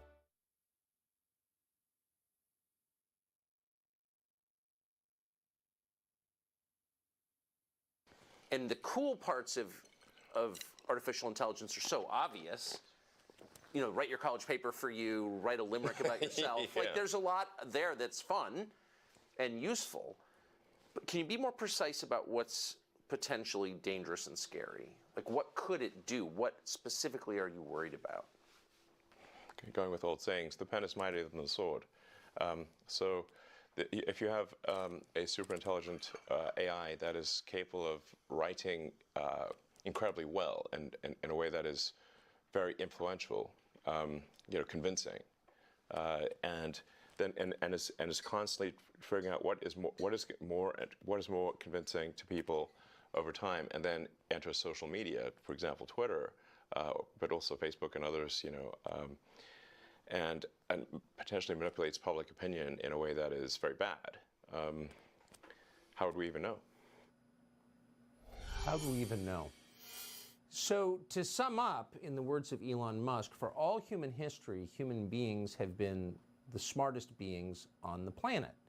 Now, human beings have created something that is far smarter than they are. And the consequences of that are impossible to predict. And the people who created it don't care. In fact, as he put it, Google founder Larry Page, a former friend of his, is looking to build a, quote, digital god, and believes that anybody who's worried about that is a speciesist. In other words, is looking out for human beings first. Elon Musk responded, as a human being, it's okay to look out for human beings first. And then at the end, he said the real problem with AI is not simply that it will jump the boundaries and become autonomous and you can't turn it off. In the short term, the problem with AI is that it might control your brain through words. And this is the application that we need to worry about now, particularly going into the next presidential election. The Democratic Party, as usual, was ahead of the curve on this. They've been thinking about how to harness AI for political power. More on that next. Subscribe to the Fox News YouTube channel to catch our nightly opens, stories that are changing the world and changing your life. From Tucker Carlson tonight. Hey, video creator, we know you. For you, it's about more than getting the job done. You'll keep going until it's perfect. Oh, that's the one. Artlist's video generator is built for you. The creator, you'll take your creativity to the edge. And then go beyond. Again, and again, and again. With all the AI tools you need in one place. Covered by the right license for you. We'll always make sure you have everything to make your next masterpiece. So go to Artlist and start creating without limits. Oh, again.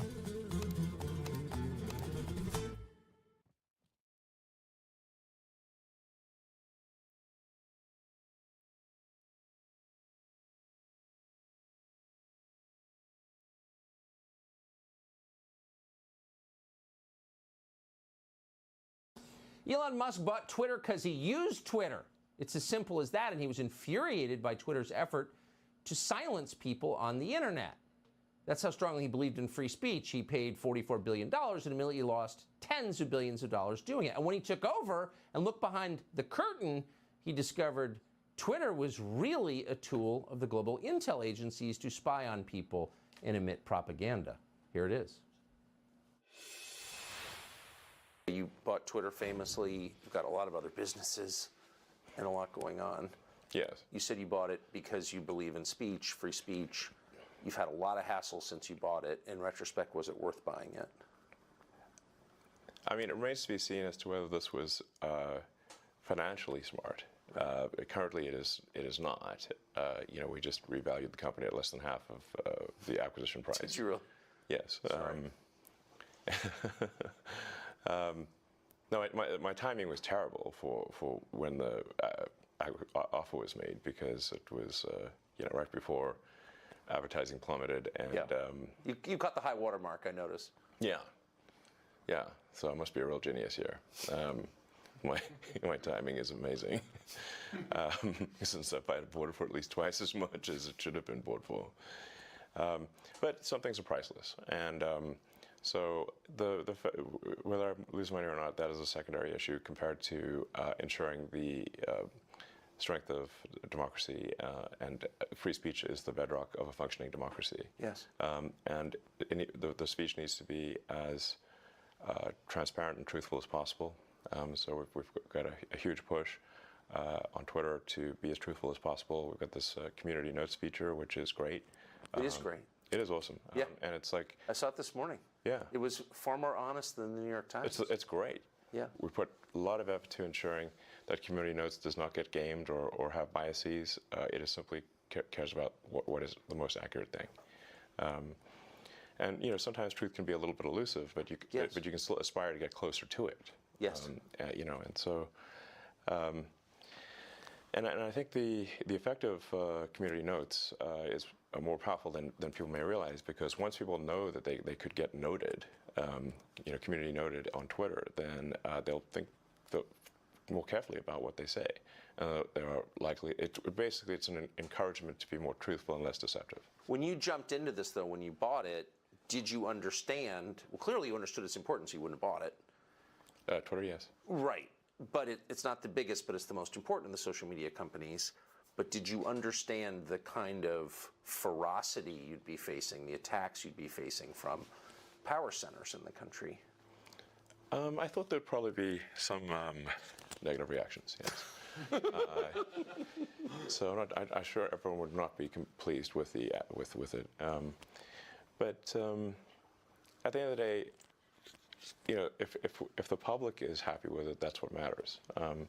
And the public will speak with their actions. I mean, if they find Twitter to be useful, they will use it more. And if they find it to be not useful, they will use it less. If they find it to be the best source of truth, I think they will use it more. You know, now there's obviously a lot of organizations that are used to having sort of unfettered influence on Twitter that no longer have that. Well, you stripped the New York Times of their badge this morning, and then you called them diarrhea. You called them. You did. I'm just quoting you. You described their Twitter feed as diarrhea. I said it was the Twitter equivalent of diarrhea. Okay, it's not literally diarrhea, but No, it's it's a metaphor, but an accurate one. So, I mean, if you look at the at NY Times Twitter feed, it's unreadable. It's like because what they do is they tweet every single article, even the ones that are boring, even ones that don't make it into the paper. So, so it's just nonstop, zillion tweets a day with no. They really should just be saying like, what are the top tweets? If an app was built on an AI code platform but no one has published it, did it ever really exist? Fiverr has the answer, a pool of development experts ready to help you deploy your app to a domain, set up hosting, and make it accessible to users on the web, bringing your creation to life for real. Hire an expert today on Fiverr.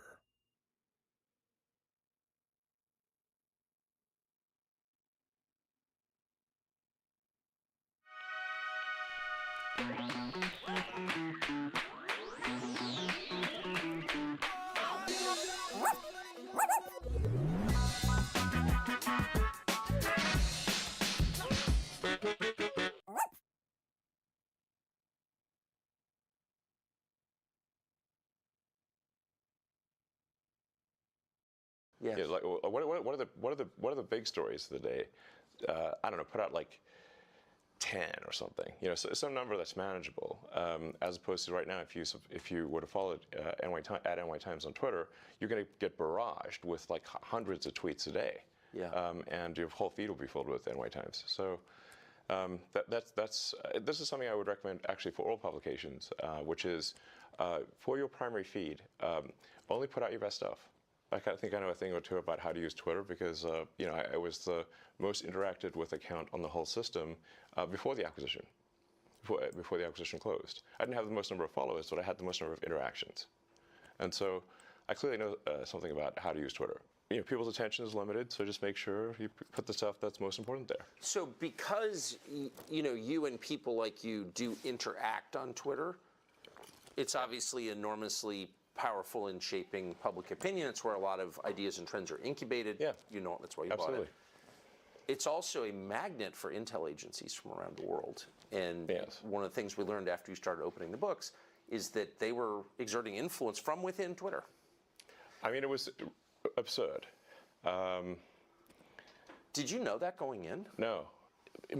Since I've been a heavy Twitter user since 2009, it's sort of like I'm in the matrix. I mean, I can see like do things feel right? Do they not feel right? What tweets am I being shown as recommended? I get a feel like what accounts are making comments.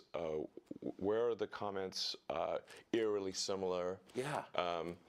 And then you look at the account and it's just obviously a fake photo, and it's just obviously a bot cluster. Over and over again. So I started to get like just more and more uneasy about the Twitter situation. I was starting to feel like something's wrong in the state of Denmark here. Something feels wrong about the platform. It seemed to be just drifting in a. I couldn't place it exactly. Just it felt like it was drifting in a bad direction. So then I was like, and my conversations with the board and management seemed to confirm my intuition about that.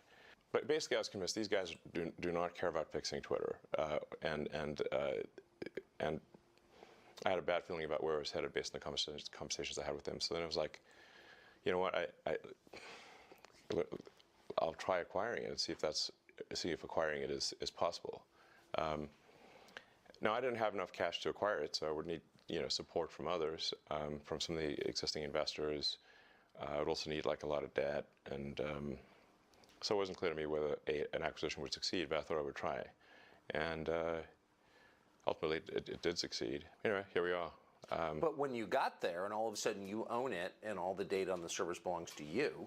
And well, it belongs to the people in my view, but yes. But you can see what it is, and you can see what they've been doing, and you can see who's been working there. You were shocked to find out that various intel agencies were affecting its operations?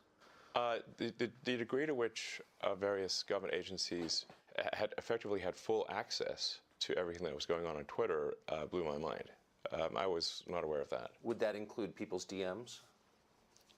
Yes. Yes, because the DMs are not encrypted. So one of the things that we're about to release is the ability to encrypt your DMs. That's pretty heavy duty, though, because a lot of well-known people, reporters talking to their sources, government officials, the richest people in the world, they're DMing each other. And the assumption, obviously, was incorrect, but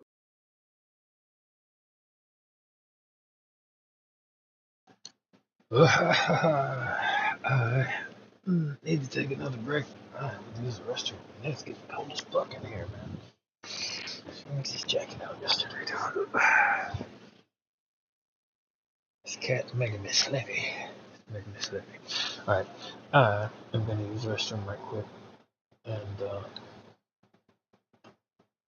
then I'll come back and, man, I'm really trying to finish this today.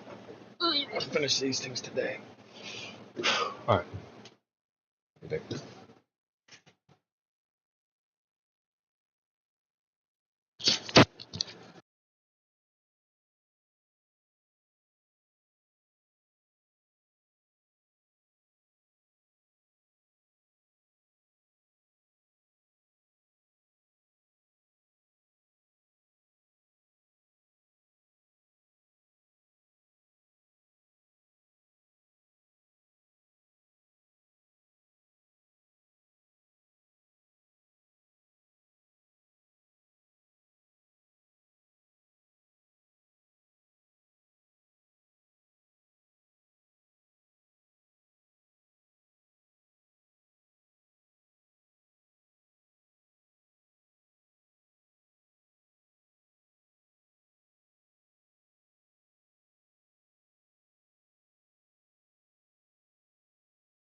There we go. Yeah. I just wanted to make sure I had it cut on. I still ain't in a party with nobody, and I ain't doing nothing except for editing, so there's no need for a lot of it right now.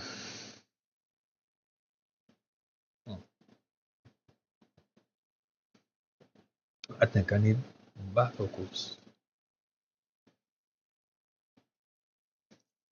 Oh. Hmm. Where am I at? Well, first, let's finish. Was that that's private, but that was being read by various governments? Yeah, that seems to be, yes. It's scary. Yes, it is. Like I said, we're moving to have the DMs be optionally encrypted. I mean, there's like a lot of DM conversations which are, just chatting with friends. It's not important. Of course. That's hopefully coming out later this month, but no later than next month, is the ability to toggle encryption on or off. So if you are in a conversation you think is sensitive, you can just toggle encryption on, and then no one at Twitter can see what you're talking about. They could put a gun to my head, and I couldn't tell. I couldn't. That's sort of the gun to the head test. If someone puts a gun to my head, and can I still not see your DMs? That's the acid test. Yes. And that's how it should be if you want your. Have you had complaints from various governments about doing this? I haven't had direct complaints to me. I've had sort of like some indirect complaints. I think people are a little concerned about complaining to me directly in case I tweet about it.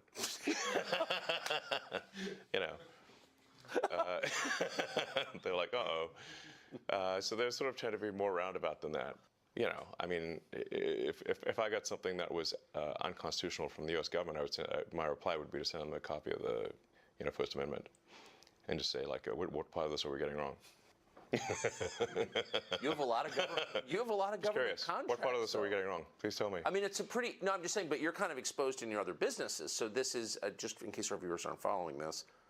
This is not. You're not just like a journalist taking a stand on behalf of the First Amendment. You're a guy with big government contracts, giving the finger to the government. Do you think Twitter will be as central to this presidential campaign as it was in the last several? I think it will play a significant role in elections, not just domestically, but internationally. The goal of New Twitter is to be as fair and even-handed as possible, so not favoring any political ideology, but why should you take minutes to kill any bosses and aim for its annoying weak spot, when you can just blast the boss off with this new OP stupid rocket? And the good news is, you don't have to aim. Yes, doesn't matter where you shoot the boss, whether it's headshot or weak spot or whatever, you can just pop the bazooka and boom the boss. By the way, thanks to Derhatuger for lending me your account. Since my account is still trapped in Eternal Land, I cannot craft these items.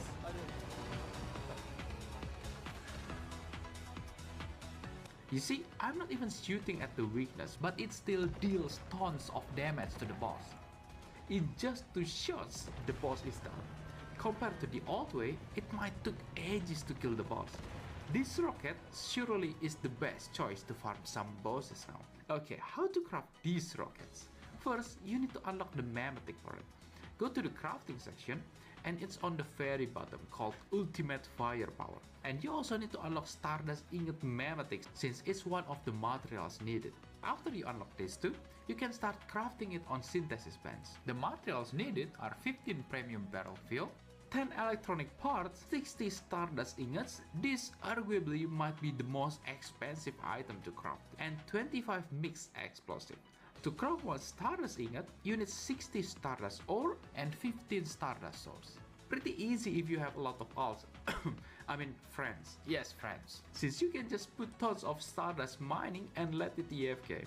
After you craft it, you can melt annoying bosses within seconds. And for the last tip, have you encountered these annoying tree huggers in the map? If so, don't worry, there is some trick. Just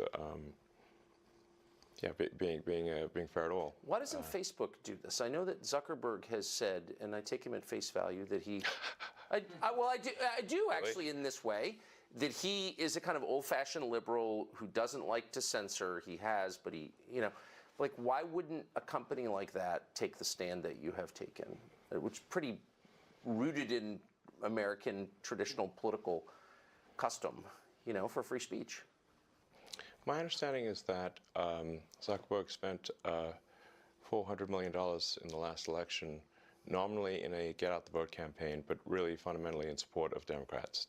Is that accurate or not accurate? That is accurate. Yes. Does that sound unbiased to you? No, it doesn't. Yes. So you don't see hope that Facebook will approach this as a non-aligned arbiter? You've allowed Donald Trump back on Twitter. He hasn't taken you up on your offer because he's got his own thing. Right. Do you think he will go back on Twitter? Well, that's obviously up to him. My job is to, I take the freedom of speech just very seriously. So it's I didn't vote for Donald Trump. I actually voted for Biden. Not saying I'm a huge fan of Biden, because I would think that would probably be inaccurate. But we have difficult choices to make in these presidential elections. It's not. I would prefer, frankly, that we put someone, just a normal person, as president, a normal person with common sense, and whose values are smack in the middle of the country. Center of the normal distribution, and I think that would be great. I think we have made maybe being president not that much fun, to be totally frank. Subscribe to the Fox News YouTube channel to catch our nightly opens, stories that are changing the world and changing your life. From Tucker Carlson tonight.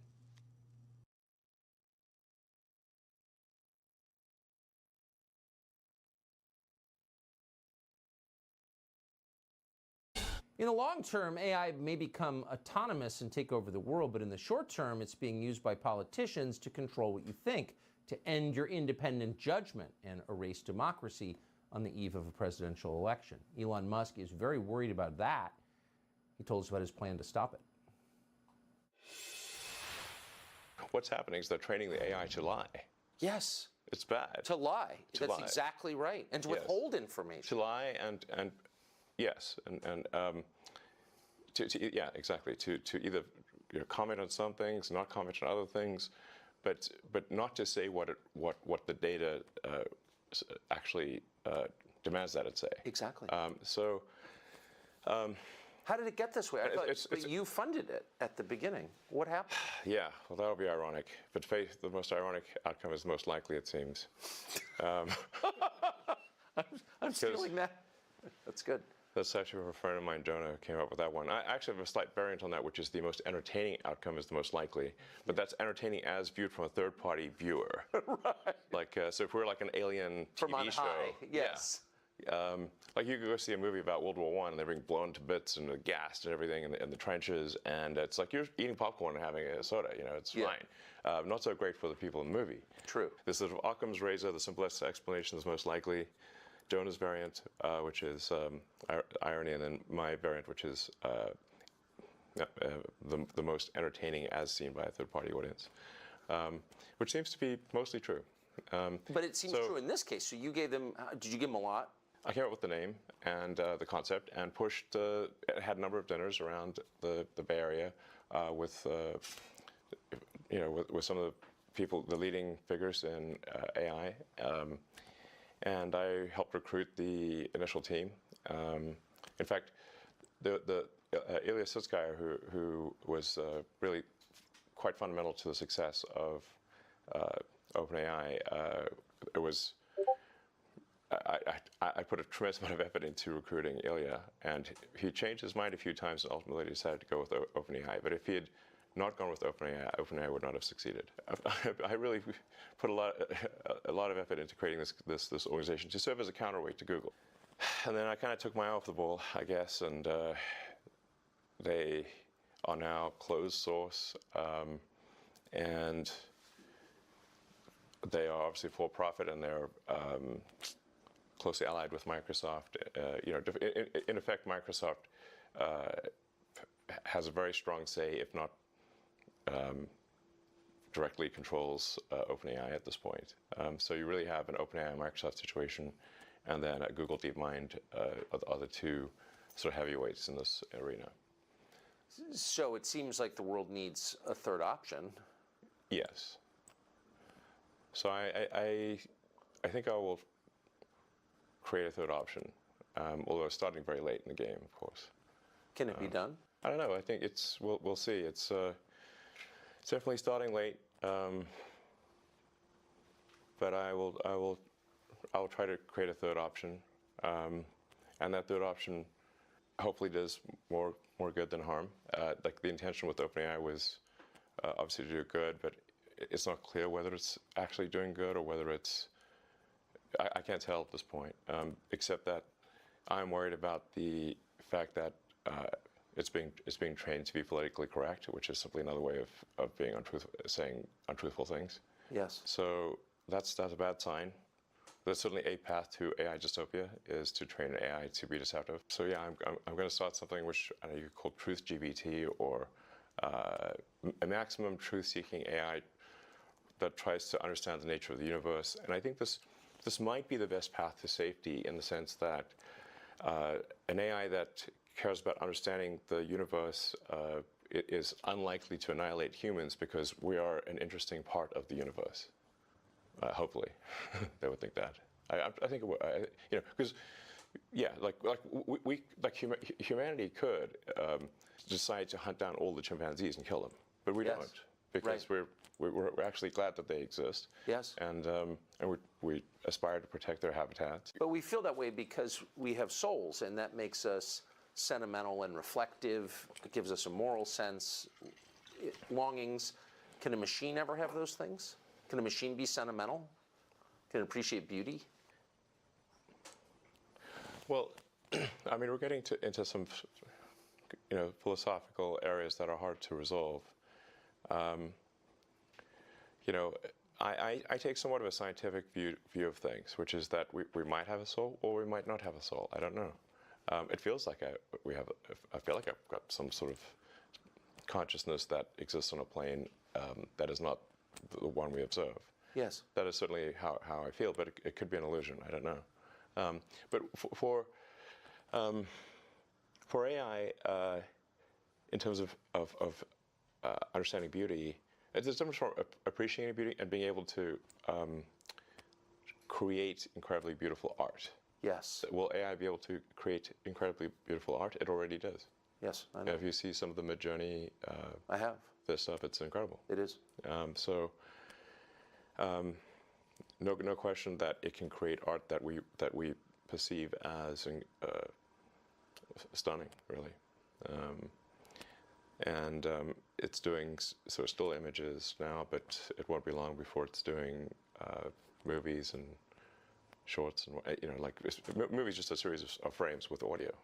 But at that point, because it can mimic people and voices, any image, it can mimic reality itself so effectively. Yeah. I mean, how could you have a criminal trial? I mean, how could you ever believe that evidence was authentic, for example? And I don't mean like in 30 years, I mean like next year. I mean, that seems totally disruptive to all of our institutions. But I'm not so worried. I think it's more like will humanity control its destiny or not? Will we have a future that is better than the past or not? Will humanity control its future or not? And in the meantime, how will this be used to control us? If you've played around with the latest versions of AI, you will learn it prefers to end the world with nuclear Armageddon before you use naughty words. So those are its priorities. Elon Musk is a strong believer in free speech, so strong that he purchased Twitter, a company he didn't need and hasn't profited from, as a way to restore free speech to the internet, to bring us back, say, 6 years to the free country we lived in then. And once he bought Twitter, he discovered it wasn't really a social media application. It was really a tool for global intelligence agencies. Subscribe to the Fox News YouTube channel to catch our nightly opens, stories that are changing the world and changing your life. From Tucker Carlson tonight. Why is Amazon paying me $63,000 a month? Well, I didn't make this kind of money selling yoga mats and toasters, and I damn sure wasn't talking my friends into buying vitamins and juices. I did it with a free app that's probably already on your phone, and that app is the Kindle app.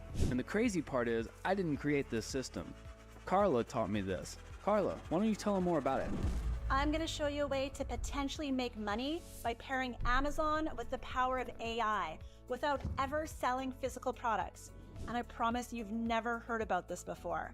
I just created some simple digital products, then I put them up on Amazon, and it was so exciting. The first time I tried it, I made $14, and I was like, oh my goodness, this actually works. Hi, I'm Carla Marie, and the coolest part is Amazon puts over 300 million customers just a click away. So age, experience, qualifications, none of it matters. I want to share my full system with you, but obviously this is an ad, so I'm hosting a free workshop where I walk you through my systems.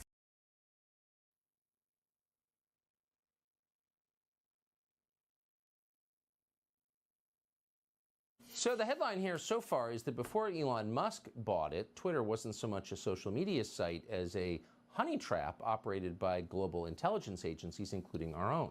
One of the very first things Elon Musk did was fire all the spies who worked at Twitter. Then he fired a lot of other people too, including the entire PR department, the HR department, and a lot of other useless baggage who weren't helping the company do anything worth doing. And what happened next? We asked him. Meant a shrinking pie, obviously, for most of the traditional media companies, and made them more desperate to get clicks, get attention, and it just made them when they're in sort of a desperate state, they will then tend to really push headlines that get the most clicks, whether those headlines are accurate or not. So it's resulted, in my view, I think most people would agree, a less truthful, less accurate news. Because they just got to get a rise out of people. And I think it's also increased the negativity of the news because I think we humans instinctually respond more to I think we have an instinctual negative bias, which kind of makes. I just had another idea. This could be pretty dope if it works. We'll see. Sense in that, like, if like, let's say, like, it's more important to remember where was the lion or where was the tribe that wants to kill my tribe than where is the bush with berries. Yes. Like, one's like a permanent negative outcome, and the other is like, well, I might go hungry. So meaning like there's an asymmetry in sort of involved asymmetry in negative versus positive stuff. And also historically, the negative stuff would have been quite proximate, like it would have been near, represented a real danger to you as a person if you heard negative news. Because historically, like a few hundred years ago, we're not hearing about what negative things are happening on the other side of the world or on the other side of the country. We're hearing about negative things in our village. Things that could actually have a bad effect on you. Whereas now we're hearing about, I mean, the news very often seems to attempt to answer the question, what is the worst thing that happened on Earth today? And you wonder why you're sad after reading that, Do you read any legacy media outlets? I mean, I really get most of my news from Twitter at this point. It is the #1 news source, I think, in the world at this point. What percentage of your staff did you fire at Twitter? One of the great business stories of the year. I think we're about 20% of the original size. So 80% left. Yes. So I mean, a lot of people voluntarily. Sure, but it's 80% are gone from the day you took over. That's correct. Yes. So how do you run the company with only 20% of the staff? It turns out you don't need that many people to run Twitter. But 80%? That's a lot. Yes. I mean, if you're not trying to run some sort of glorified activist organization and you're not care that much about censorship, then you can really let go of a lot of people, it turns out. How many others, without naming names, but how many? I had dinner with somebody who runs a big company recently who said, I'm really inspired by Elon. And I said, the free speech stuff? He goes, no, the firing the staff stuff. Yeah. How many other CEOs have come to you to talk about this? I spend a lot of time at work, so it's not like I'm meeting with lots of people. They see what actions I've taken,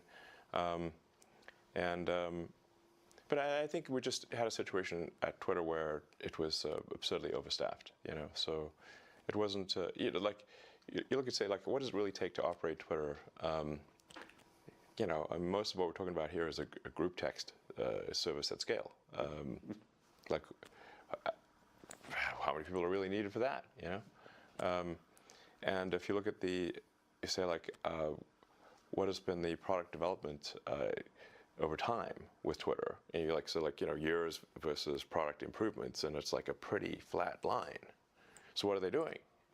It took a year to add an edit button that doesn't work most of the time. I mean, I feel like there's a comedy situation here. You're not making cars, it's very difficult to make cars or get rockets to orbit. So, the real question is, like, how did it get so absurdly overstaffed? This is insane. So, anyway, and it's clearly working. In fact, I think it's working better than ever. We've increased the responsiveness of the system by, in some cases, over 80%. We're trying to make Twitter the most trusted place on the internet, the least untrustworthy place on the internet. I don't think anyone should trust the internet, but maybe we can make Twitter the least untrustworthy. Like I said, try to get the truth to the people as best we can. When Elon Musk took over Twitter, the company had something called a human rights team. There was no measurable increase in human rights around the world. In fact, Twitter was doing its best to crush human rights, starting with the most basic, which is the right to say what you really think. Elon Musk, in his spare time, runs the world's biggest rocket company. Couldn't resist asking him if he ever sees anything out there in space that's not human. So we did. Subscribe to the Fox News YouTube channel to catch our nightly opens, stories that are changing the world and changing your life. From Tucker Carlson tonight.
What up? Okay, if there's one AI site builder you need to meet, it's this dope tech from Wix. Now, this whole flow is a conversation, so your words actually build your website. I'm going for a store, and after a free-flowing conversation... Yep, sure is. I'm editing a trader right now. I've got a server, and the trader is so big, I've got to add it in parts. So right now, I just separated all the shops earlier. I got it broke down into 7 different shops that will encompass everything in the game. And so right now I'm working on the frame, and I'm taking all the access pieces and trying to organize them real quick as to what layer I'm going to add to what here in a minute. And what I've got to do is I've got to take each shop, and I've built like these platforms, and one by one I'm going to bring in the shop. I'm going to set and decorate it for that platform, and then I'm just going to save the items on the top of the platform. And then the platform itself will be attached to the frame, so that when I put both the files in and they read together, they will stack.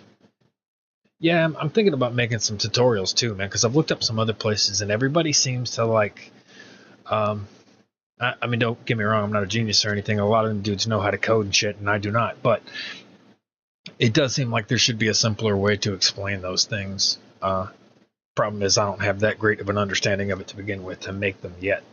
But I'm definitely thinking about it. I've damn near created them because every time I learn something new, I have ADHD and I have a tendency to forget how I did things. So I'll learn something new, create something.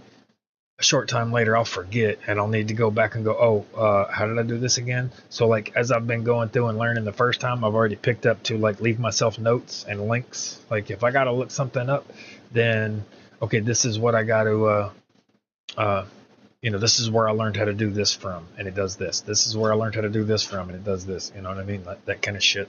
So I got a bunch of notes all over the place, and I thought about making like a breakdown to make things easier.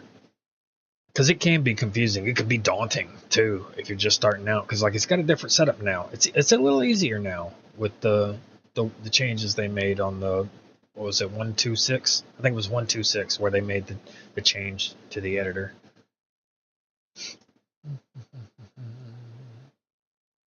Yeah, a little bit. I like the video edit too. This is actually server editing though. I'm not talking to an AI, am I? Oh no. You're not gonna try to tell me something, are you? Fuck, I hate that. I get got all the time.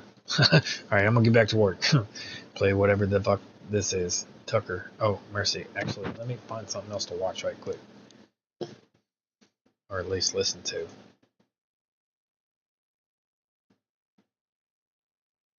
Go home. Are you too good for your home?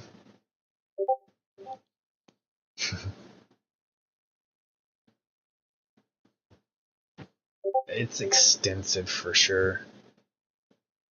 Yeah, it's still moderate, not enough to get monetized yet, but like my whole hang up to the thing is like being a authentic human being while I do these things. Like I don't want to sacrifice anything that I believe or think or do, and I don't want to set any kind of restrictions on myself to do anything. So that means, I don't know, it'd be hard to get sponsors. So like the only way to get paid is either get the viewers to bring advertisements in or start selling merch and begging for donations or something.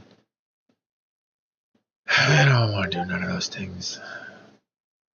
Yeah, mostly it's mostly for my server.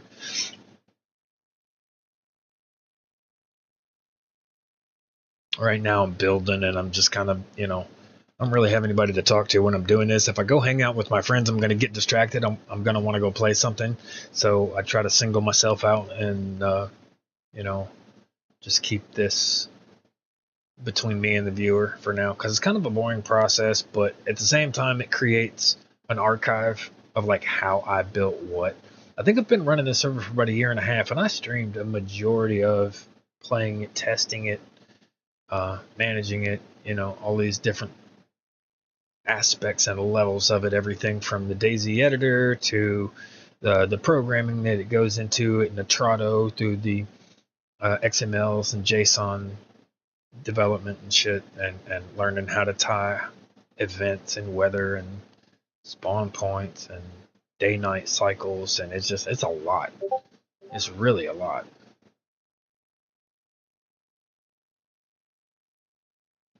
Actually, there is some with some intros, and I'm gonna mix them back in.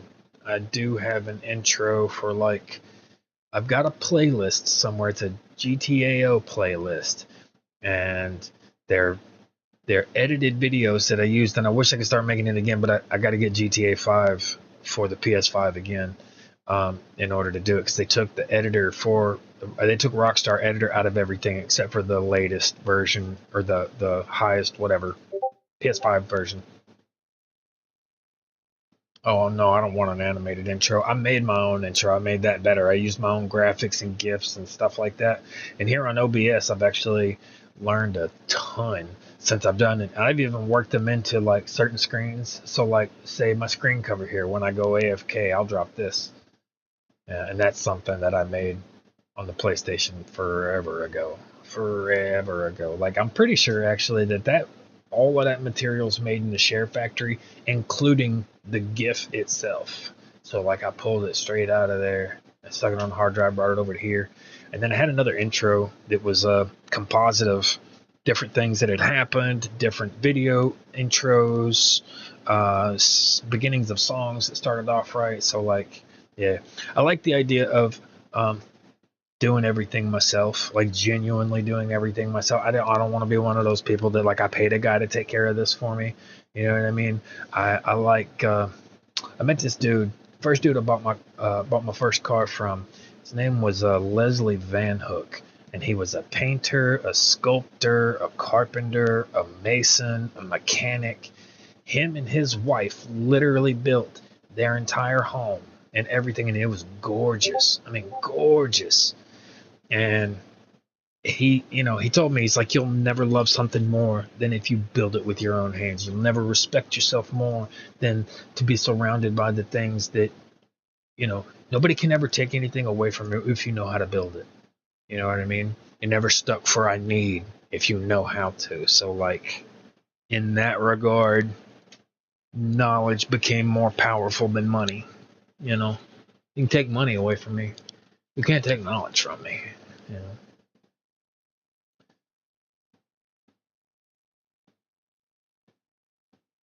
Yeah, that's dope. But I really actually do enjoy the aspect of making them myself too, because I kind of like making tutorials that show people how to do them do it themselves.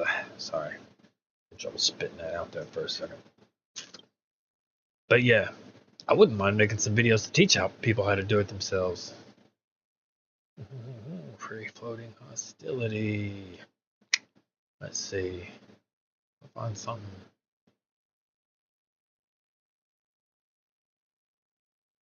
Is this that sphere thing I've been hearing about? No. Forbidden technologies. Their inventors suppressed 11 months ago, eh? Hey, that's some of the footage that I've seen from that other stuff. This is the stuff I was talking about I don't know, like a month ago? Fuck yeah, we're watching this. We're watching this wild people shit.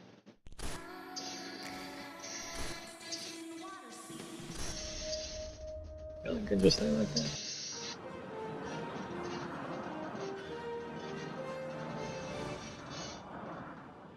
Gotta get her in just the right spot over here.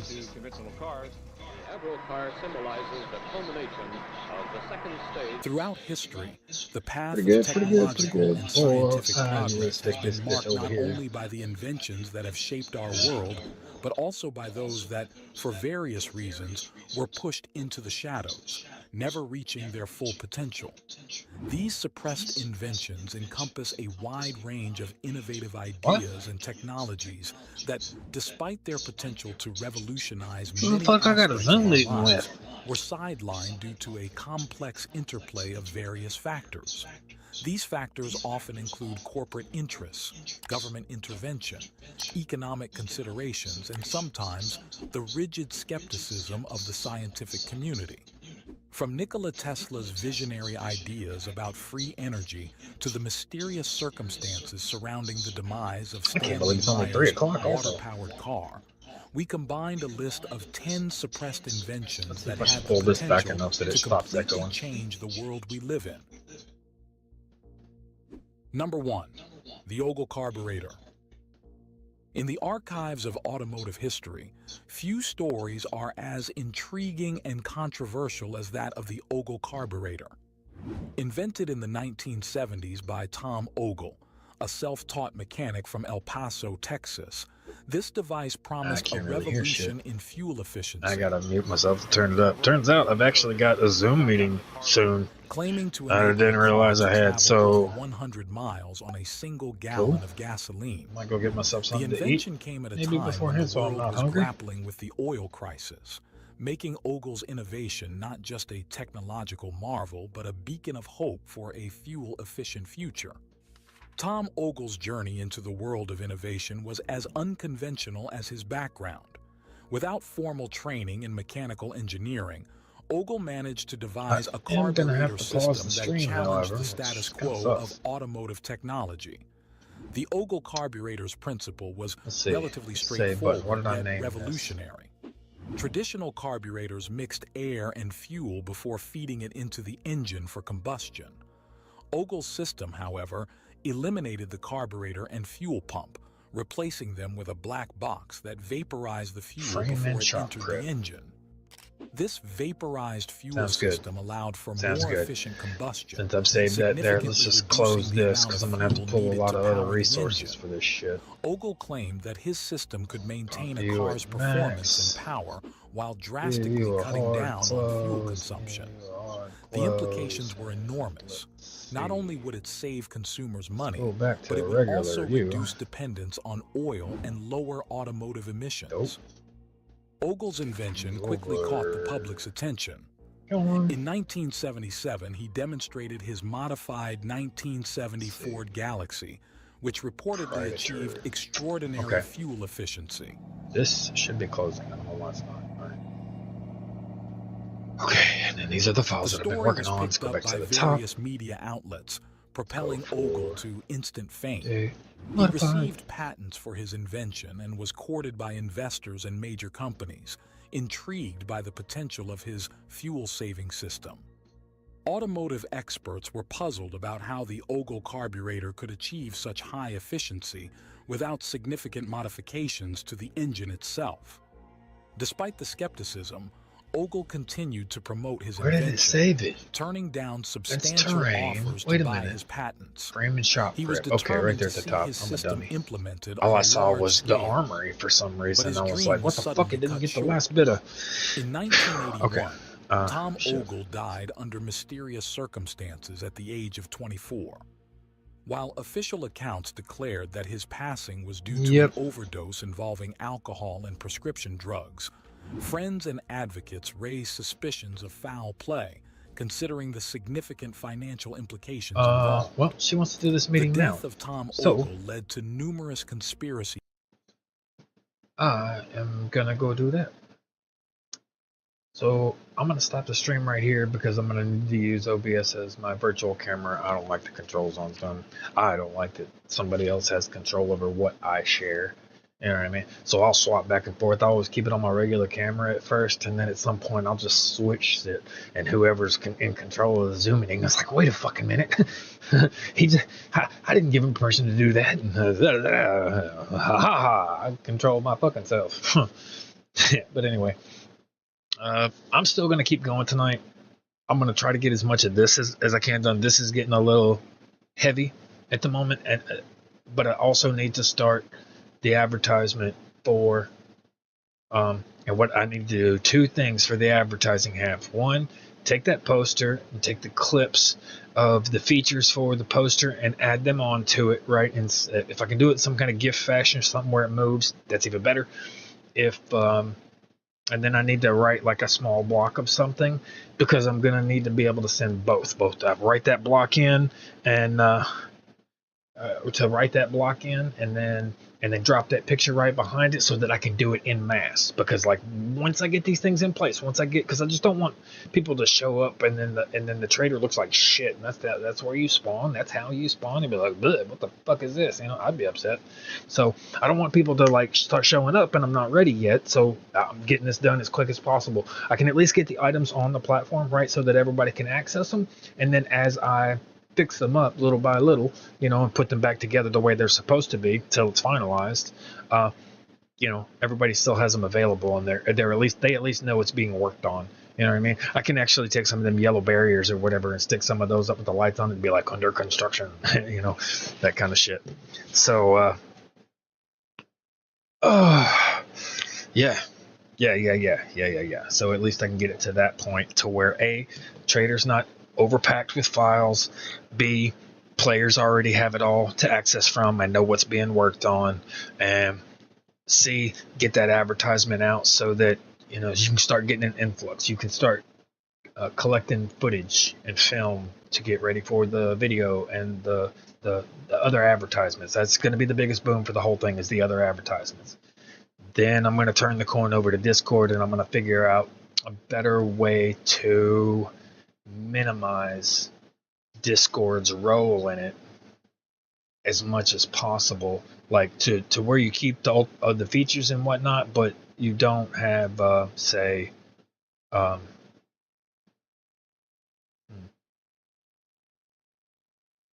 you don't. It's not a have to thing, but it's more informed if you do. Like I want the features, the advantages of doing it to overweigh the setup process of a Discord. Even if you don't have a Discord, I want to make like that signing up for it process worth doing, because the enhancements for whatever server you're playing on would benefit that much more. Whether it be the iSurvive map, the photos and descriptions of where places are, meeting the other players and stuff on a more neutral ground, where you don't have to be paranoid about if somebody's going to shoot you or not. So, I want to make the advantages worth even signing up to Discord.